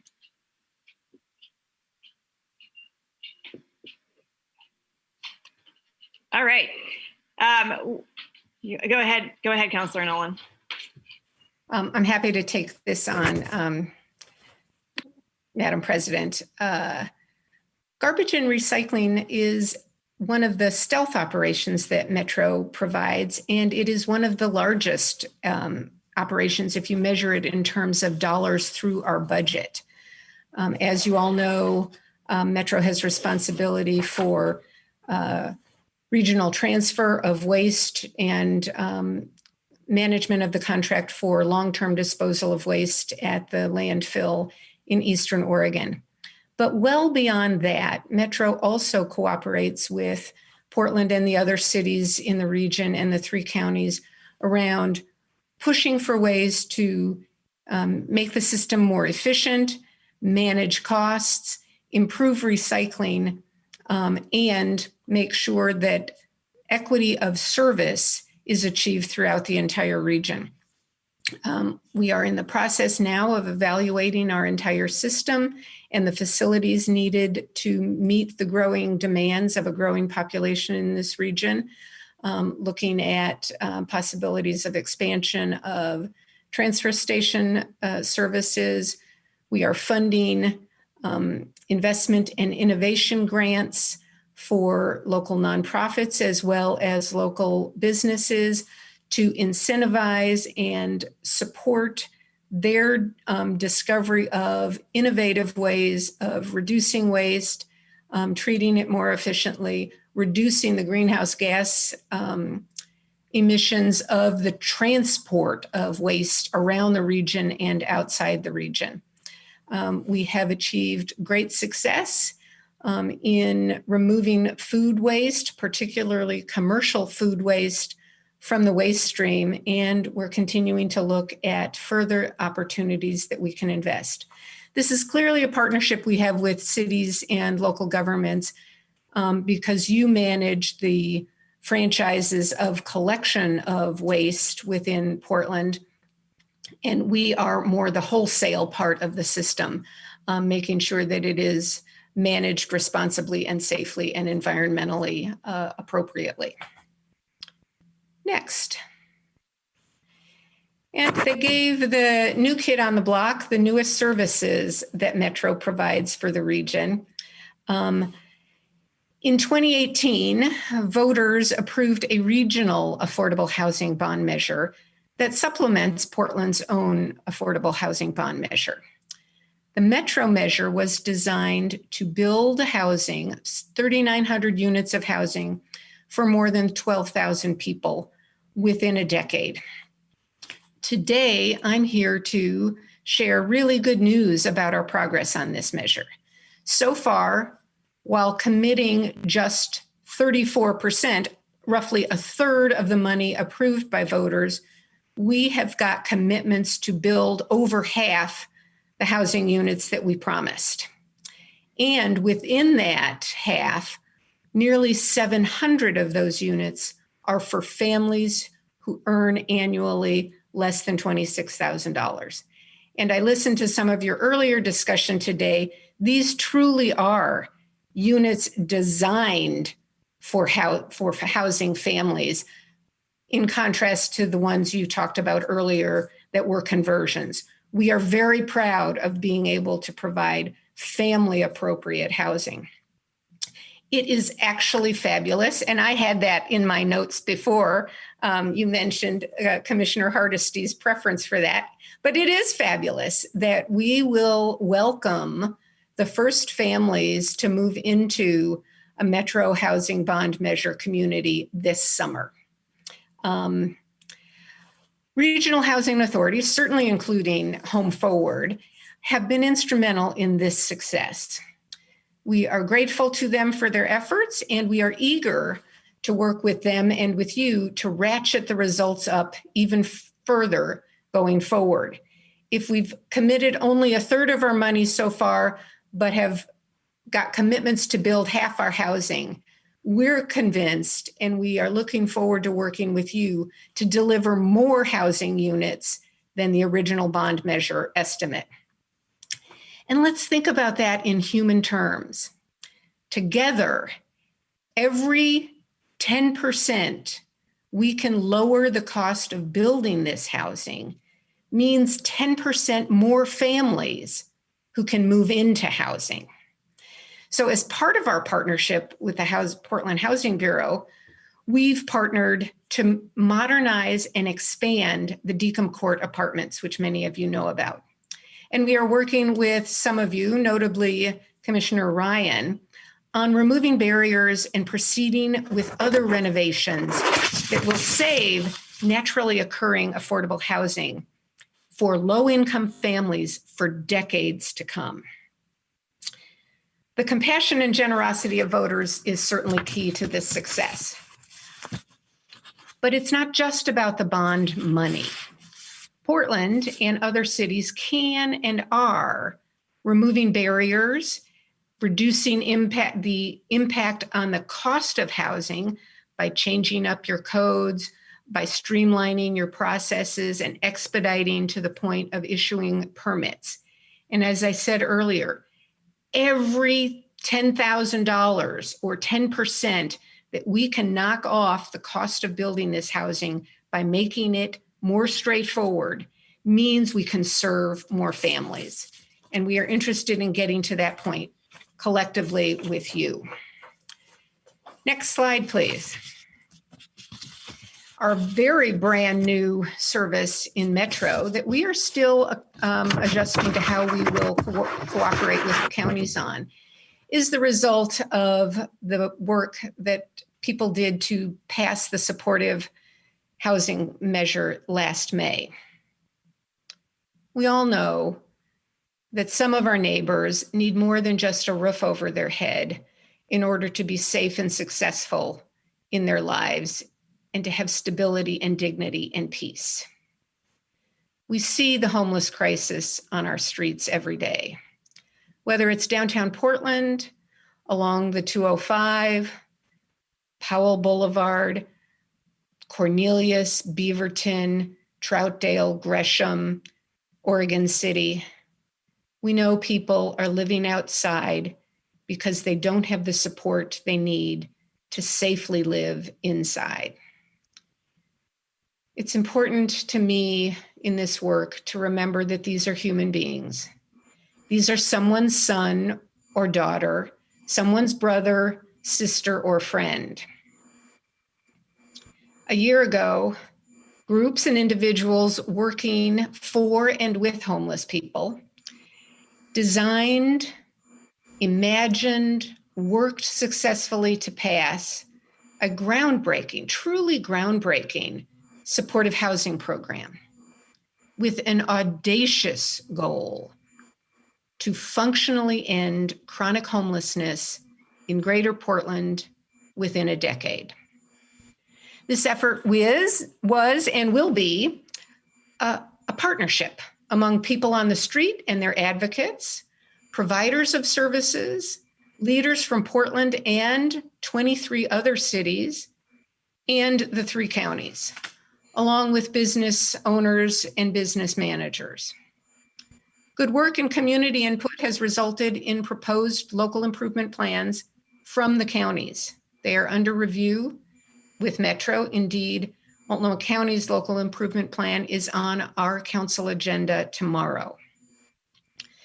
These local improvement plans offer varying combinations of rent assistance, addiction treatment, mental and physical health care, workforce training, and transitional shelter in anticipation of permanent housing. We face a profound crisis, and I don't need to tell you that.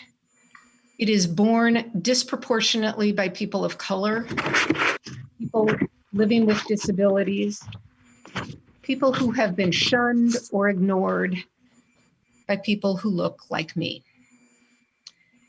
This crisis calls on all of us to make a rapid and sustained response on a par with floods and wildfires and the pandemic.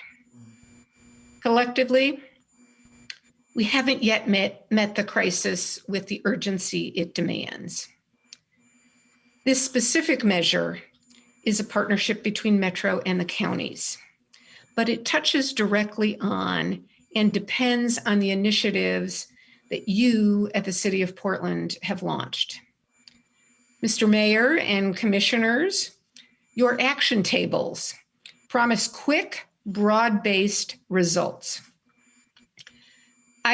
We hope that they will inspire a focus on action, immediate results, as well as sustained change in all this work.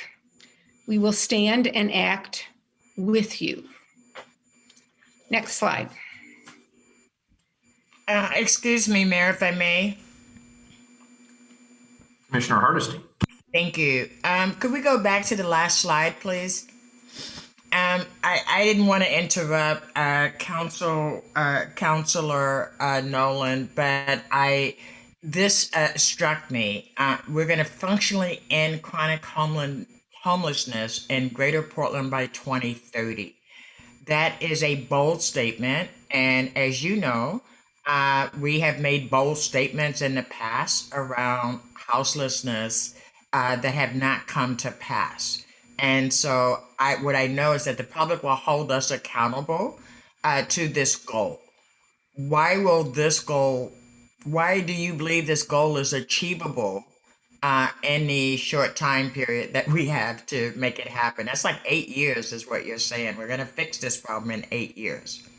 The expectation is that since the measure was for 10 years, that we would use those funds that the public entrusted to us, Commissioner Hardesty and Mayor and the rest of the council. And I share both your skepticism, which I think is an honorable place to be.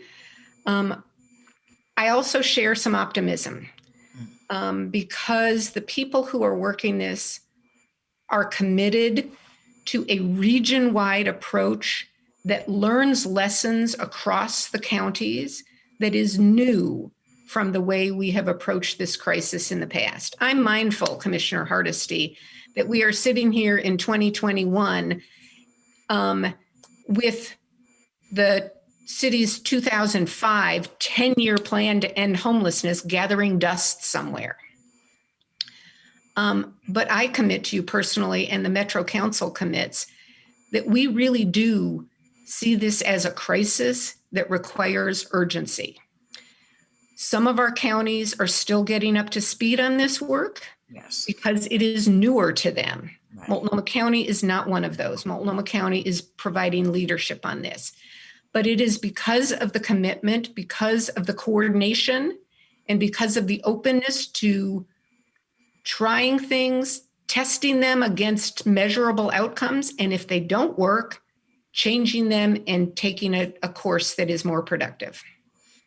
Thank you. I just did not want to let that slide go by without acknowledging that we've had this conversation many times over the years. And though I am cautiously optimistic, I personally would not make a commitment that this would be the reality in 2030, just because I understand that without relief from the eviction moratorium, our houseless problem is going to get a whole lot worse before we will see any improvement. So thank you for that. And if I could just add on quick, Commissioner Hardesty, the Here Together coalition that came together, as Councilor Nolan pointed out, has really made this commitment. And I think it's important to note that it is regional. And they are basing it on the fact that we actually did functionally end veterans' homelessness in this country with a plan, right? And so it's important for to know a minute. I don't think we could say that today, but we did for a minute. Yeah, for a minute. That's right. So I do know that what we need to be aware of as a region is that we are in a deep hole on affordability in this region. It's going to take some time to dig out of that. And if there is anything that's more needed is living wage jobs and growth of living wage jobs in this region in order so that problem does not grow any larger than it is today.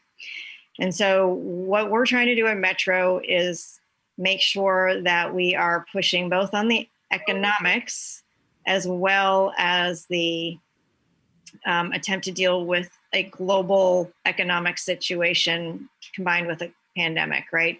So I think as long as we're pushing at both ends to make sure that we're not allowing anybody else to fall into homelessness, then this is optimistically achievable. I think we will fall short if we don't pay attention to both.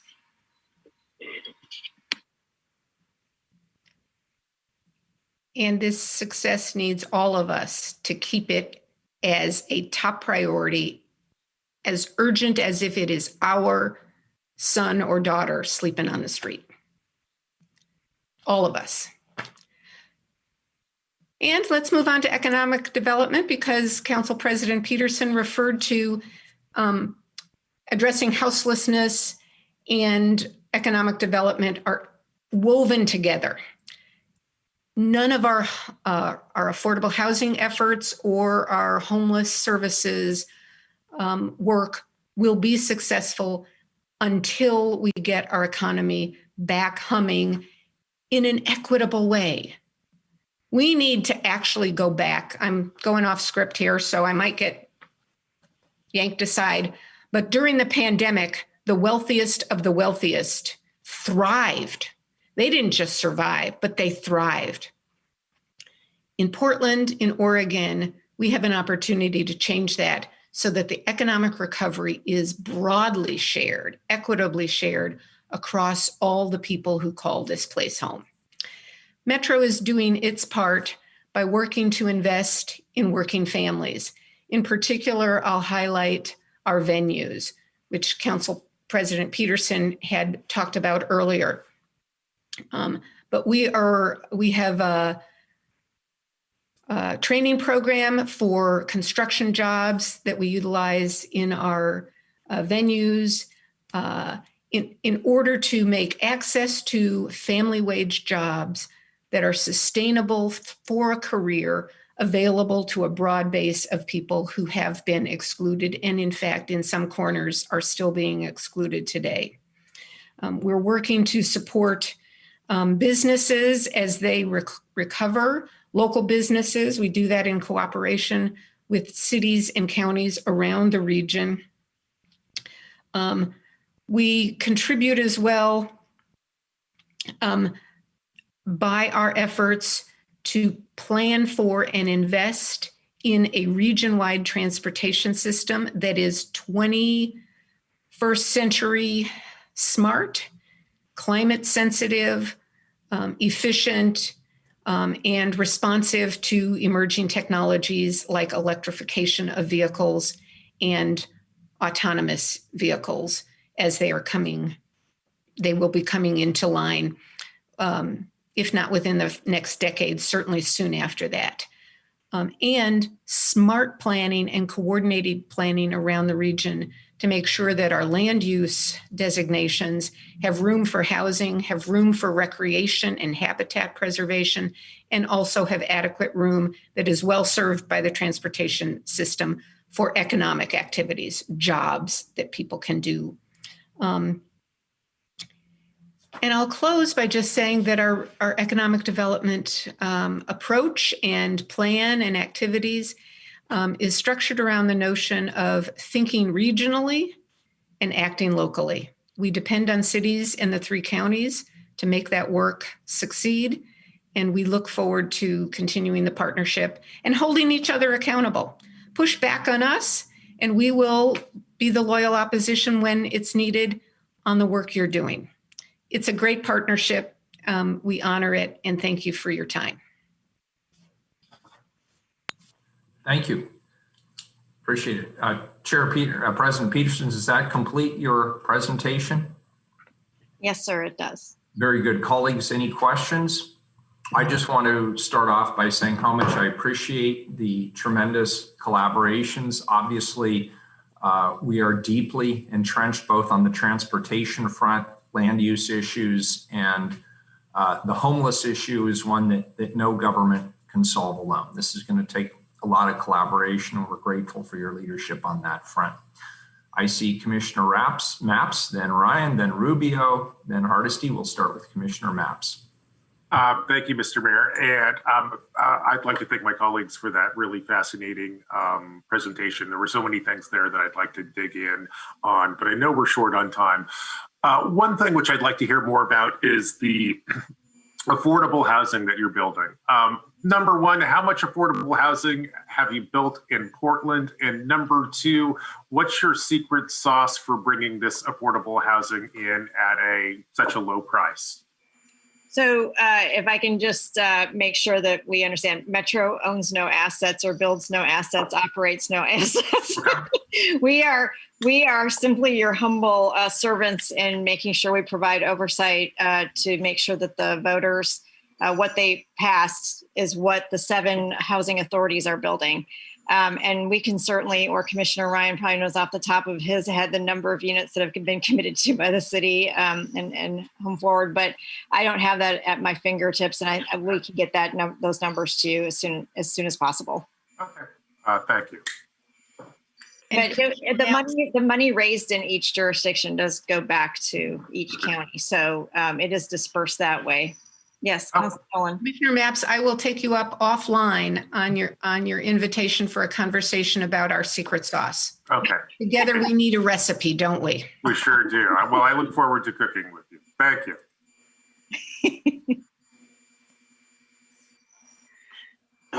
Well, hey, first of all, thank you, President Peterson and Councilors Nolan and Stacy. That was such a open partnership presentation. And I know you just mentioned the word assets, Madam President, and your quote was, I just want to thank you for placing your assets on the table. I found in my short time in this role, my interactions with you and your colleagues to be, I have this saying right now, we're in a crisis. We don't have time to look good. We just have to be good. And that's what I experienced when I work with my colleagues at Metro. And I want to really thank you for that. A few things that I just want to call out. Wasn't just the work at Convention Center for COVID, but I know you mentioned it briefly, but truly the warming stations that you set up during the recent winter storm they saved lives, period. And I experienced that firsthand.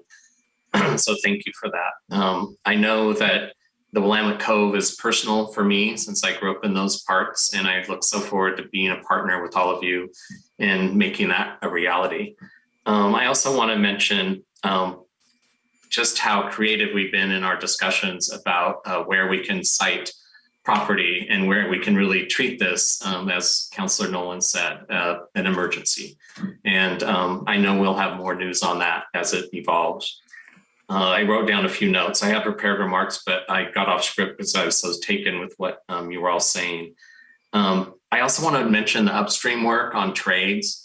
I found working in that space for a decade that it really was the mental models of how to change in the K-12 system, because our educators don't intuitively guide our students towards work in the trades. And it's a big obstacle.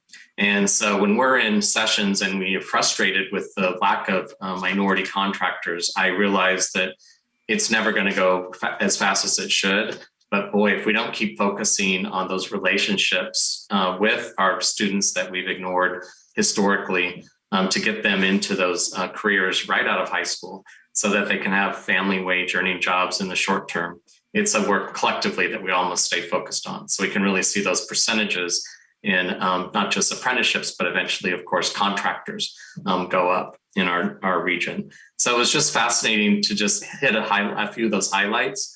And of course, I'll just end with how excited I am to work with Councilor Nolan on affordable housing. And I know we have a targeted meeting coming up soon on that, and we'll hopefully be able to keep delivering more good news. And thank you for hearing the earlier presentation, because you heard what we were talking about. And we really do need family affordable housing so our students can stay place bound throughout their K-12 experience, because really it's that mobility issue is one of the biggest factors in why our students don't succeed. Anyway, you're a great partner. It was wonderful to have this dialogue today. Please come back and we'll do the same. Thank you, Commissioner. Commissioner Rubio. Thank you. First, I want to say thank you to President Peterson and Councilors Nolan and Stacy for providing these updates to all of us about all the priorities and the work that's happening at Metro. I want to thank you for your leadership in the region, and particularly because we're in really challenging times, and we are very intertwined partners. My question for you is both as a new commissioner and also in the context of COVID economic stabilization and recovery, which is on top of mind for all of us. What priorities have you had to shift significantly in this time? And of all that you've presented, because I know all of them are the priorities, but what are your most focused areas that are on deck first and that are the most pressing things? It's just helpful for me to know what those things are for you.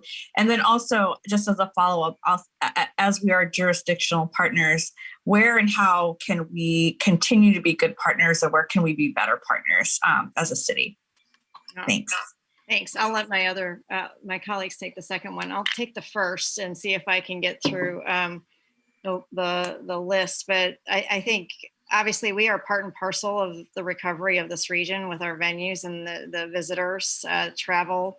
And as that comes back, we're going to want to be able to hire back the 750 people that we had to lay off. And we are looking at coming back better than we were last time. I will just repeat what I said at council. I am not willing to bring employees back under a model where other people get to make a profit on the backs of Metro employees. We had a model that was much more private oriented in the past, and we're moving to a much more public employee model, and very happy to see that change. So I'd say that as part of Metro's biggest responsibility is in that space coming back out of the pandemic. Obviously in the immediate, the homelessness, working with you in partnership on that, and the supportive housing measure, getting that up and going so that when the money starts flowing in July of this year, right, that everybody's up and running and that there were no barriers to getting that done by July 1st. The third is really, we've been working at the state level to get the funding and the federal level to get the funding for the 5-year economic recovery plan through Greater Portland Inc. and GPED. And I'm going to miss, oh, yes. One of the things that we were not able to do during the pandemic that we are coming out of this pandemic with a high priority on, and again, in partnership with you, is our regional illegal dumping program. We had to put it on hold because we were using incarcerated labor. And obviously no one was allowed out of the jail during COVID.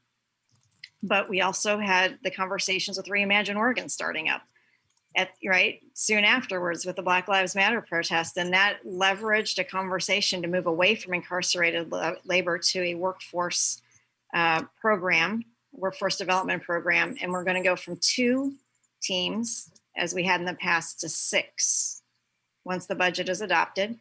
And we are looking to partner with you to see if we can get even more teams on the ground, as well as any private money that wants to come forward and work with us to get even more. So we're very interested in the long-term cleanups in the region, because there's a lot of illegal dumping, whether or not the city of Portland was seeing it in the past. This entirety of this region sees a lot of illegal dumping. But there's going to need to be a thrust forward to get out of the hole. And so whatever we can do over the next year to find, at least, even if it's one-time money, to put some extra teams together and get that done. But these are the types of sites that you don't send solve volunteers out to, right? They're very steep slopes, and they contain items that are too dangerous for a volunteer to pick up. And just while I think the most important thing on that topic is just to remind people that the trash that they see out there, the vast majority of it has nothing to do with the homeless themselves. The homeless don't want to live in trash any more than anybody else does. They were very good prior to the pandemic we gave them garbage bags. They put it out at the curb. We picked it up. We had a great relationship, and we know where the camps are. What's going on right now is people are taking advantage of the camps and starting, one person illegally dumps and then others come back on top of it. And I've seen this happen in Clackamas County over the years that when I was chair of Clackamas County. And once it starts, it's very hard to stop. Commissioner Hurst. Thank you all. I really appreciate you, President Peterson. You have been a strong partner for decades, and I am very grateful for your leadership, especially in the places where you and I overlap. You've been just so helpful in helping me understand both the I-5 freeway replacement project as well as the Rose Quarter project. And I am so grateful that I have your expertise to engage with. I think somewhere I heard, how could Metro be helpful to the city of Portland? I know I heard that question. And so my answer to that question is Metro owns land that could be utilized for us to put managed camps on. As you know, this afternoon, we will finalize a land use change that will allow us to assist houseless people in the transition from being totally out on the street with no supports at all to having the opportunity for a whole host of different camping opportunities. And I will repeat that this will be managed camps that will have garbage pickup and supports for the community members who live there.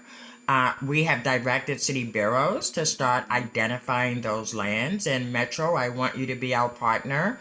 And please, if you could come back in 30 days and tell us what lands you've been able to identify so that we can actually start helping our community transition through both the COVID crisis and, quite frankly, my fear is what happens after July when a moratorium on eviction expires. If we don't act fast and with intention, as Councilor Nolan said, we have to act like these are our children that will be put on the street and without resources rather than them being others. So I would appreciate any help that Metro can give. And honestly, you can help be the regional leader that you are, because there are many governments who don't return my phone calls when I ask this question, right? And I just want to take a moment to say, Councilor Stacy, the years of counsel that you have given me from my early legislative days when I was a young pup who thought I could do everything in one legislative session to my time now here on the city council, you are so genuine in your ability to listen deeply and figure out where the connections are. If you want to talk about what's the secret sauce, I know that Councilor Stacy, that's your secret sauce. You can listen to anybody and you can find common ground. And that is a unique skill that is rare in elected leaders and certainly rare in a leader with your long history. So I just wanted to take a moment to acknowledge how much you've helped me not put my foot in my mouth over the years. So I thank you. And last but not least, Councilor Nolan, you and I also go back a bazillion years, our very first days in the legislative body. And I almost chuckled when you were responding to questions when you said, well, yes, Commissioner and Mayor and the rest of the councilor, because we were taught early that you always address the chair and not the person who asked the question. So I chuckle because I find myself doing that sometimes. Let me just say that throughout this pandemic, it is my belief that Metro has been the most solid partner that we have had. There's never been a time that we've reached out to Metro and say, what can you do that you weren't just 110% on board? I appreciate you personally, and I know the entire council appreciates your willingness to be creative, think outside the box, and not be tied to the way we've always done things. We, coming out of this pandemic, have to build better and more equitable and be more transparent about who benefits and who does not benefit from the region's resources. And if this pandemic has taught us anything, is that community members don't know what's Metro's jurisdiction, what's the city of Portland, what's the county's jurisdiction, and quite frankly, they could care less. What they do care is that they have elected leaders who are working collectively on these huge issues that we have. I tell the public regularly, The city won't solve our houseless problem by itself, right? It cannot by itself. I hope that you will continue to be strong champions with Home Forward, Home Together, and all the groups who say that, you know, they're working to help us find housing, because we must do both. We must address people living on our street today, and we must build housing that people can afford to live in. It is not an either or proposition, and it's very frustrating to me when people are so focused on the building of buildings that they forget the humanity of what's happening on our street every day. Your help in those coalitions would be greatly appreciated, because I know Commissioner Ryan can't carry it all on his own, and he's done an incredible job of reminding people of our obligation, but he needs you as partners advocating for that as well. So greatly appreciate your presentation today, greatly appreciate your partnership, and greatly appreciate us traveling this journey together. Our economic recovery is interdependent on us all, and we will not get to a good place unless all of us are using our values to actually put the pieces in place to build a more equitable, safe, and just city. So thank you all. Thank you, Commissioner Hardesty. I just want to say we've taken a yes and approach to everything at Metro, and we are already yes and your first request. And we're doing that in conjunction with Commissioner Ryan. Excellent. Right. You know, I love paving things on the public record, because I can always come back and say, well, remember that day when we talked about this? But I love and trust you all, and I know that you are good partners, and thank you. We will definitely stay connected around both identifying land and how we can be most supportive of taking care of our most vulnerable people. Thank you. Thank you, Commissioner Hardesty. And I'll just wrap up my feelings quickly with the following summation, since I think all of you have heard the details behind it. We are in a crisis mode. We are not in a business as usual mode. We have joint responsibility for an expanding homelessness catastrophe that will require significant changes to the way we currently do business. It will require more resources, more collaboration, and significantly more urgency. And dare I say it, it will require more difficult political leadership from all of us, because we will have to draw some lines. Number two, our city is being buried in litter and overcome with graffiti. There is no one jurisdiction that has responsibility for that. It's everybody from ODOT to TriMet to our landowners here at the city, PBOT, Parks, to the work that we do through our Office of Management and Finance, to the work that we do with private partners, whether it's the railroads or the Portland Business Alliance or the service districts. But you can ask anybody anywhere in this city whether they think we are doing a good job on addressing either the homeless crisis or the livability crisis. And I predict they will tell you to a person that we are not at the scale that we need to be at, that we are not creating the kinds of partnerships and collaborations with the sense of urgency that need to be created. And we're not getting the results that people expect to see. And I believe that is what is driving a great deal of cynicism towards local government in particular, but government generally. And I don't think any of us are daunted by this challenge, but this is not a time for conflict avoidant leadership. There's no way to avoid conflict in order to address these crises that are in front of us today. So it's going to be a tough road ahead. I have 100% confidence in our partners at Metro and that confidence is only underscored by the presentation today. I have confidence, councilors, in my own city commissioners and their willingness to take on these challenges and make good progress. But we're going to have to stick together, and we're going to have to do it together. And we're also going to have to continue to work with our county and our state partners and others who are going to be critical in helping us make true progress that the public can see and appreciate.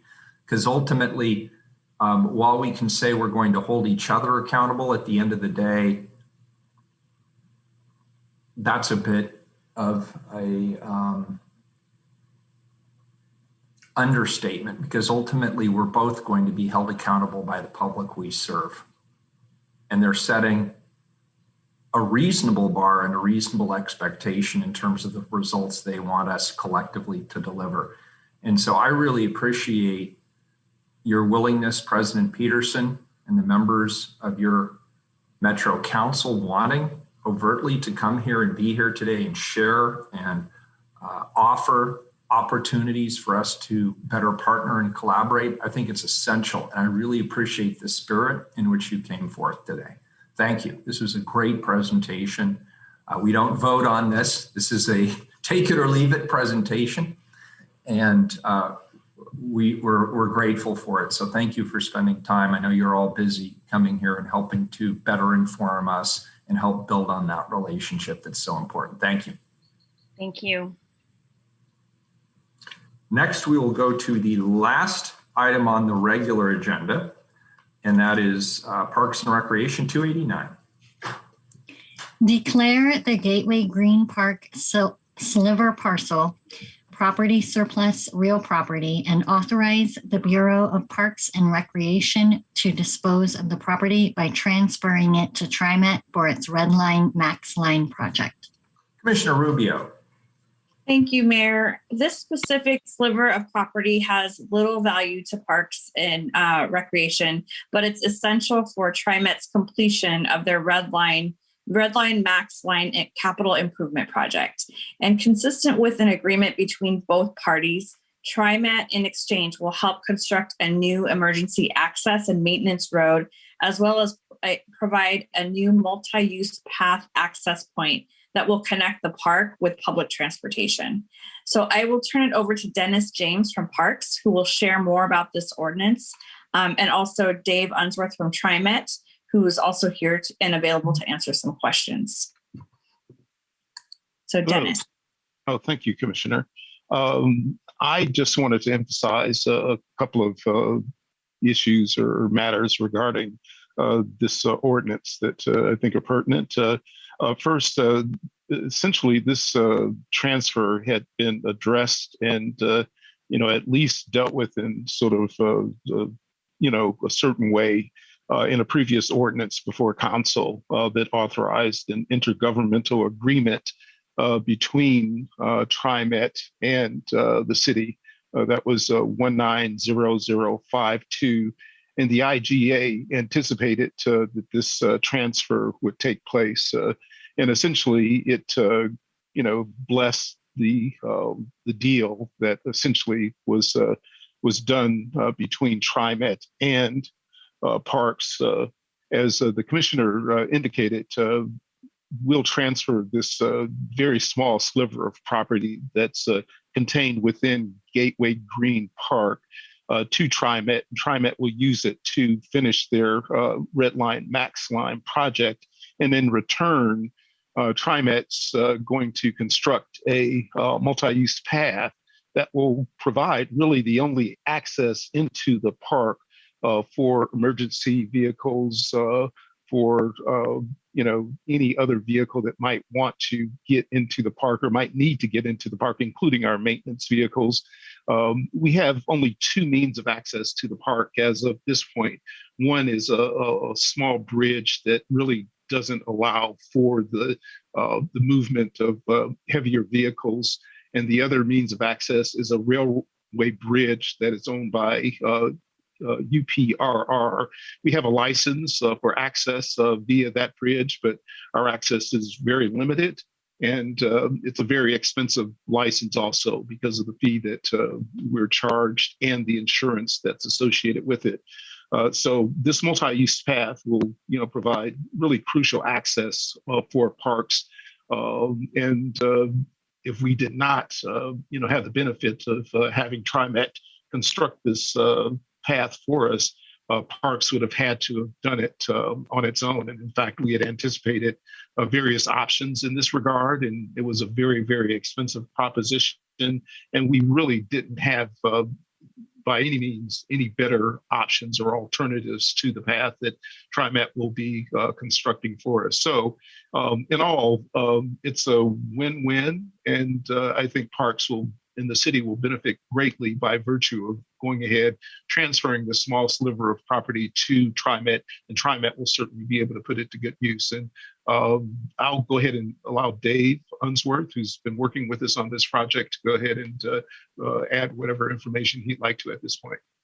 Dennis, I think you did a great job in highlighting the true benefits with this. We've done a lot of projects with the city of Portland where we help each other. I think this is a clear indication. We were wanting to extend a new line through here. It's just an extension across I-84. And the purpose for doing that is when we built the red line, there are single track pieces which really restrict and give us the inability to extend more service to people throughout the system. It affects everything. And so we've identified some federal funds that can be used to fix this, to extend the light rail out to from Beaverton out to Hillsborough, provide access to the jobs in the Columbia corridor. And because we're building this bridge, Parks asked us to expand it and make it larger, to put a multiple use purpose on it for emergency vehicles, and we agreed to that. So this trade of property helps to pay for a small portion of the cost of the MUP, which we're not charging the city for. So I think it's a great win-win. It's something that we do often with the city and Parks in particular. So I'll stop and see if there are any questions.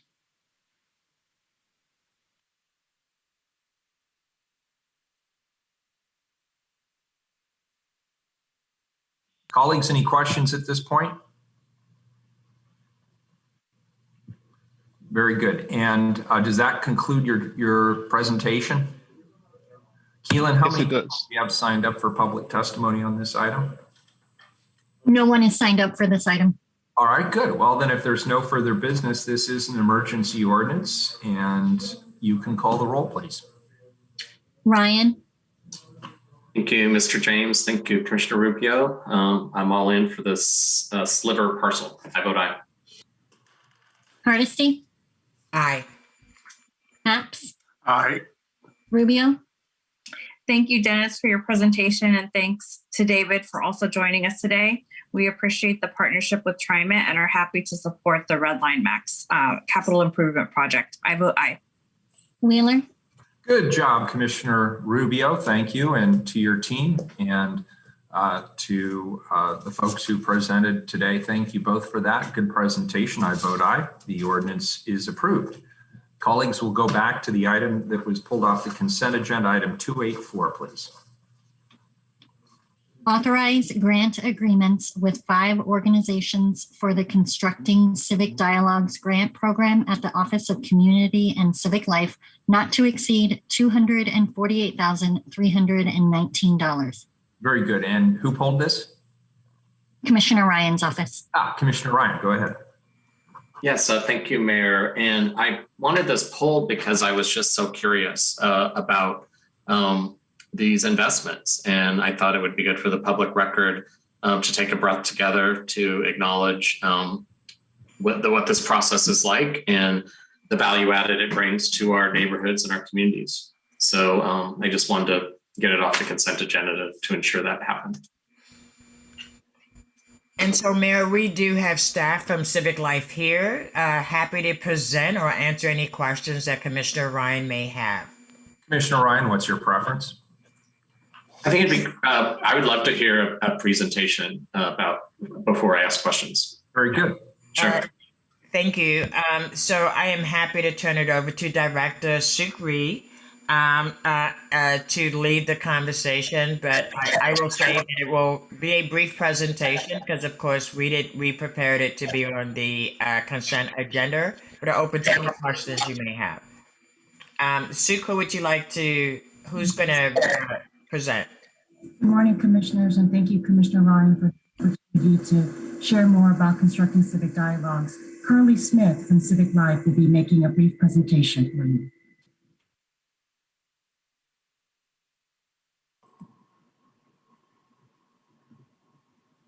Hello, I'm Carly Smith. I'm the grant coordinator at the East Portland Community Office and the Office of Community and Civic Life.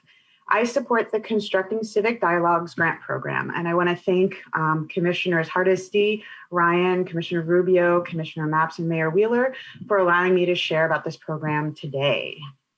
I did have a slide presentation. I don't know if that is something that we can cue, but I sent it to the clerk to, there we go. Keelan's on it. Wonderful. Thank you. So Keelan, please advance to the next slide and we can begin. Okay. As we reimagine new strategies to address conflict resolution that move beyond community policing, we recognize the need for people to access opportunities that help them develop foundational skills of their own around community conflict resolution and communication. The Constructing Civic Dialogues grant program is a concrete way that the City of Portland can channel multi-year financial resources to groups doing this community-based work, as well as support ongoing community mediation services. Living under COVID-19 pandemic, a volatile and uncertain political climate, as well as uprising in response to ongoing police violence and institutional racism, the need for skills around conflict mediation, communication, and community mutual support is central to our health and safety.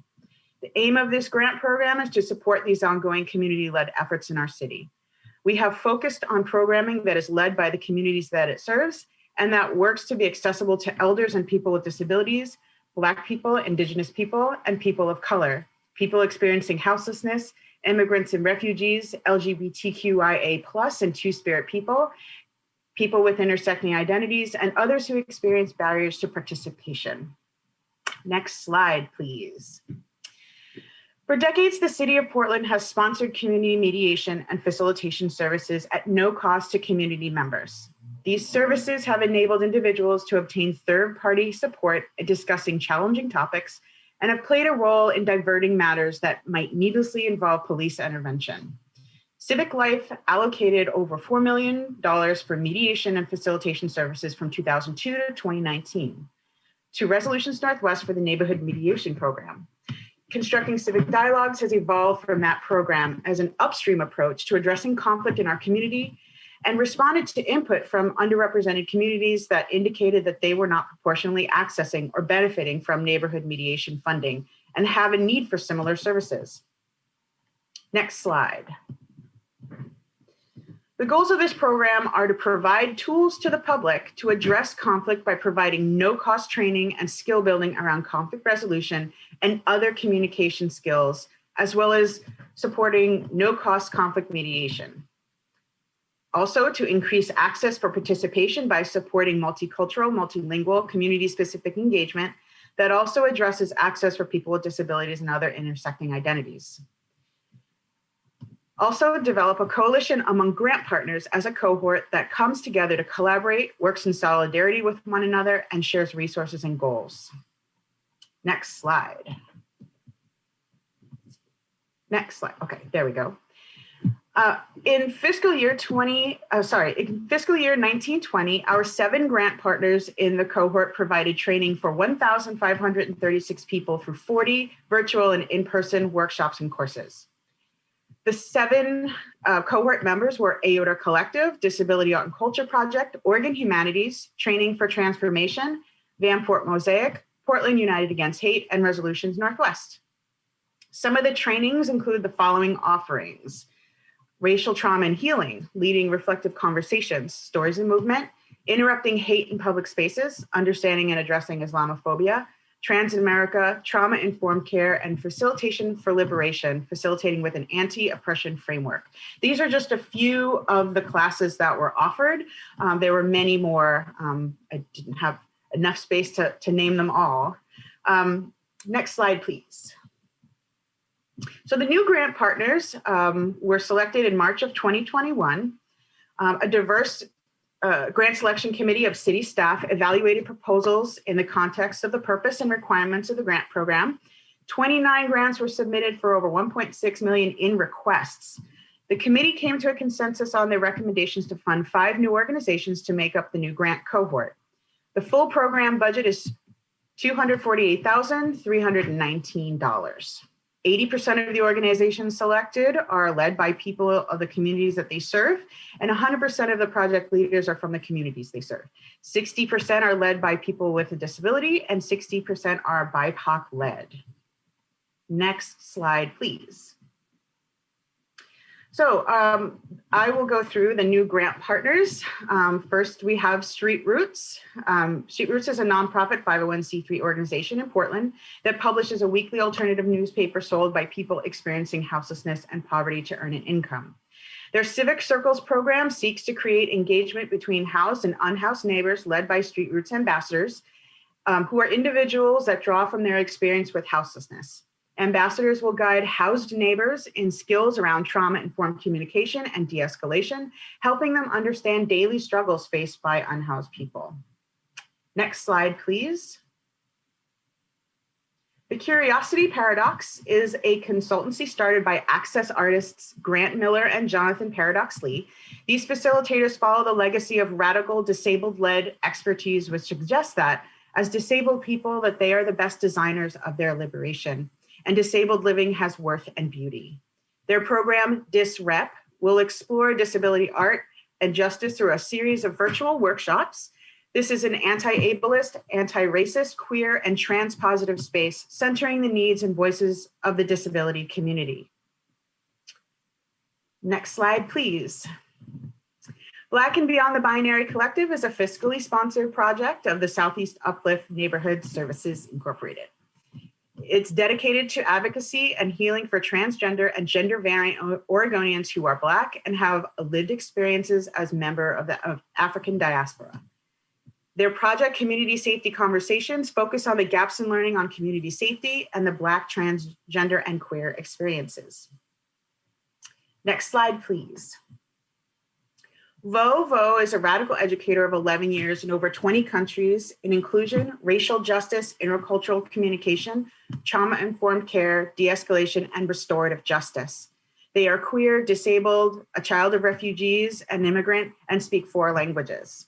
Their program, Anti-Racist Trauma-Informed Strategies, will be trauma-informed resilience-building facilitation training, inclusive of disability justice, harm reduction, and LGBTQIA+ lenses, and practices for building transformative justice application and skills. And next slide, please. Our 5th cohort member is Bridge Pamoja. Bridge Pamoja works to strengthen the bonds between individuals of the African diaspora and Africa. They elevate their collective voice and increase awareness of and access to resources that help address the unique needs of our community from a faith-based perspective. Their programming, Bridging the Divide, Healing and Empowerment for African Americans and African Immigrants, is a community-driven effort to bridge cultural divisions between the African immigrant and African American communities through storytelling, community building, and educational convenings. Next slide, please. Our visions for the future of this grant. Our vision for the future of this grant is sustained municipal support for the development of resources and partnerships that provide publicly accessible, no-cost access to skill building around conflict resolution and communication training. This includes multicultural, multilingual, community-specific engagement, community mediation, reflective listening, de-escalation, nonviolent communication, facilitation, disability justice community dialogue, community organizing, transformative justice, restorative justice, civic engagement, and anti-racism work. I want to thank everyone for listening to me today, and I invite any members of the council to ask questions if they have.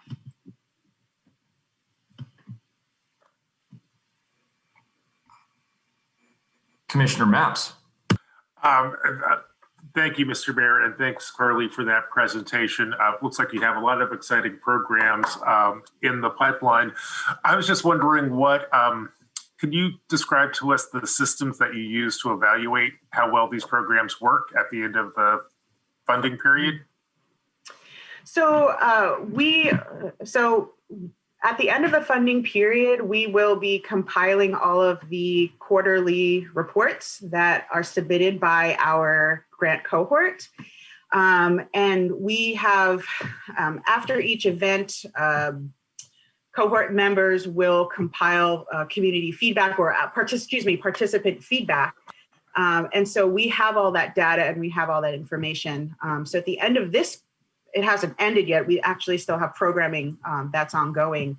Once that's over with, we will compile that data and put it together. From what I can see, the feedback is overall very positive. People attend these trainings and they are oftentimes delving into very difficult and very profound and impactful conversations. And I think it has the ability to be very moving, and people come out with skills. And so overall, I have seen just anecdotally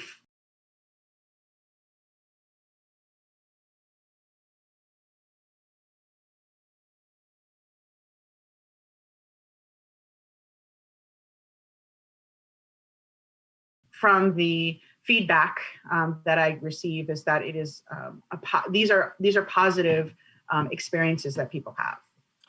And I know you covered it in your presentation, but can you remind me again, what are the specific goals of this program? What are the outcomes you're looking for?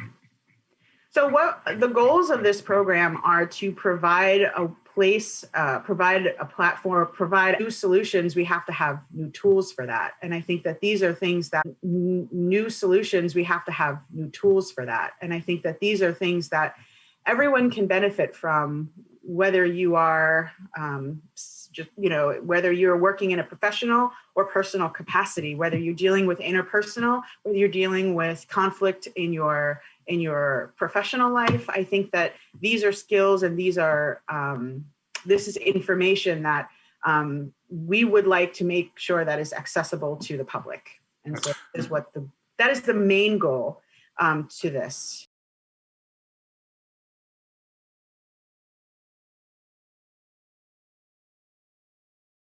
To this program. We also want to make sure that these courses and these workshops are accessible to people with disabilities, people for who English is not the first language. And thirdly, we want to also galvanize or activate a network of cohort members so that they can continue their work beyond this grant period with each other and with the public. So those are the three main goals of this grant program. And do you have a sense, I'm sure I know some of these programs, so I know that they do good work. Do you have a sense of whether or not the programs are kind of addressing the goals that you're trying to get at? Like, have we reduced conflict in the community by virtue of the set of programs that we're going to fund today?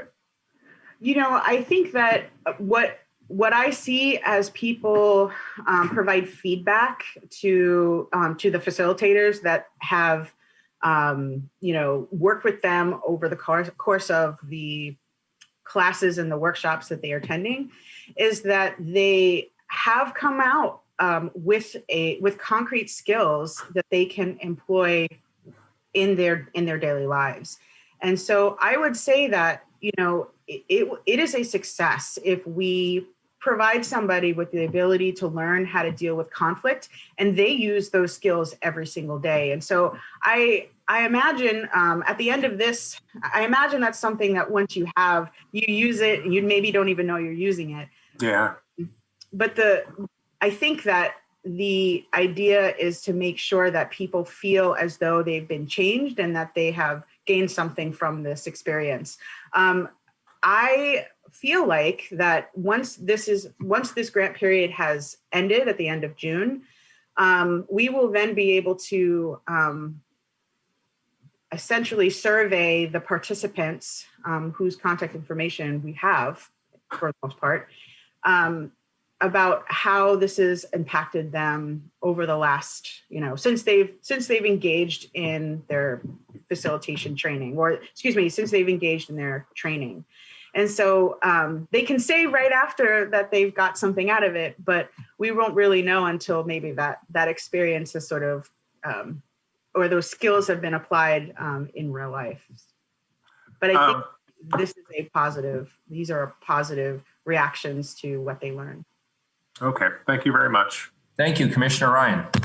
Yes, thank you, Mayor. And thank you, Commissioner Hardesty, for going with the flow here. I realized this was an ordinance that was passed before I was on council, and I was just delighted to see that it was on the agenda, and I wanted to make sure we had time to give it some life. So thank you, Director Ree, and your presentation, Carly Smith. It was so helpful. I was taken with, one, congratulations to the recipients. It was stiff competition because you had 29 requests. And I was taken with some of the recipients because I like all of us, were trying to connect the dots to our community assets. And when I hear that Street Roots is receiving an award and knowing the skill sets that they have and how they implement their mission, and later today we'll be moving forward on the steps that we need to take to find sites and land across the city in neighborhoods. And so, having Street Roots as a partner to help with some of the conflict negotiation that inevitably will take place when you make necessary bold moves, it's just great to hear that. And so I was really listening to hear how these investments really are community assets and how we can connect the dots and have more leverage. So I hope that you're okay with Commissioner thinking like this and providing some feedback such as that. Is that a fair way to do our work together? Absolutely. All right, cool. I do have a question because there's been, speaking of conflicts, there's been, change always gives everyone an opportunity to have some conflicts. And so my curiosity, and that's a good thing, my curiosity is how are the neighborhood associations invited into some of these offerings? And I just wanted to hear about the attendance and if they're accessing these conflict negotiation trainings, if you will. So all Portlanders can pick up new tools. So to answer your question, all Portlanders are welcome to access this training, and it is free and open to the public. And that is the most important aspect of this program, is that the current courses, the current trainings are offered on our website, accessible for anyone to join. There's links to the various partner registration websites. So these are absolutely open to all, and neighborhood association members are 100% welcome to participate in these classes. They have been up until this point, and they will be going forward. And we definitely, have a wonderful network of neighborhood coalitions, and so we think that this is something that not just the neighborhood associations, but everyone in Portland can benefit from. Thank you, Carly. I really appreciate that. I'd like to live in the world of and I always thought it was really a great opportunity to continue to build those bridges with the community organizations and the assets for decades and decades that the neighborhood associations have offered. So just building those bridges is really important. Anyway, I really appreciate hearing some more details about this, and thank you very much. You're very welcome. Thank you. Very good. Is there any public testimony on this item, Keelan? No one signed up for this item. Very good. Thank you all for the presentation. Thank you, Director Ree. Commissioner Hardesty. Thank you, Mayor. To not slow down getting these dollars out the door, I'd like to propose we add an emergency clause so we could pass this today. It already has an emergency clause. Oh, good. Then I guess we don't have to add it. Thank you. It's pre-ready mixed. Please call the roll. Ryan, Aye. Hardesty, Aye. Maps, Aye. Rubio, Aye. Wheeler. Aye, the ordinance is adopted. Thank you very much. It's approved. Thank you very much for a great presentation. Colleagues, I have a quick announcement. I'd like to make an announcement related to next week's council agenda. My office will be bringing forward a proclamation next week for Asian American and Pacific Islander Heritage Month. Community members are requesting a time certain for this item, and I'm confirming that verbally today since it's past the deadline to do so in writing. The time certain for the proclamation will be 10:55 a.m. next Wednesday, May 5th for 10 minutes. Thank you. And with that, we are adjourned until 2 p.m. We'll see you then. Thank you, everybody.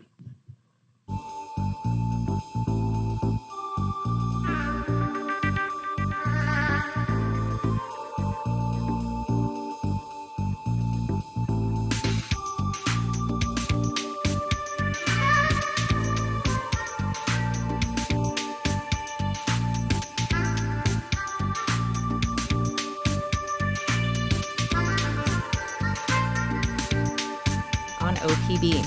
Support for OPB rather, comes from our members, thank you, and from Care Oregon, working to help all Oregonians have equal access to COVID-19 vaccines. More at careoregon.org/VAX.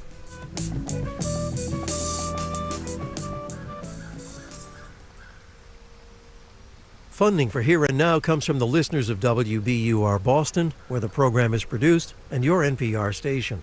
From MathWorks, creators of MATLAB and Simulink software for technical computing and model-based design. MathWorks, accelerating the pace of discovery in engineering and science.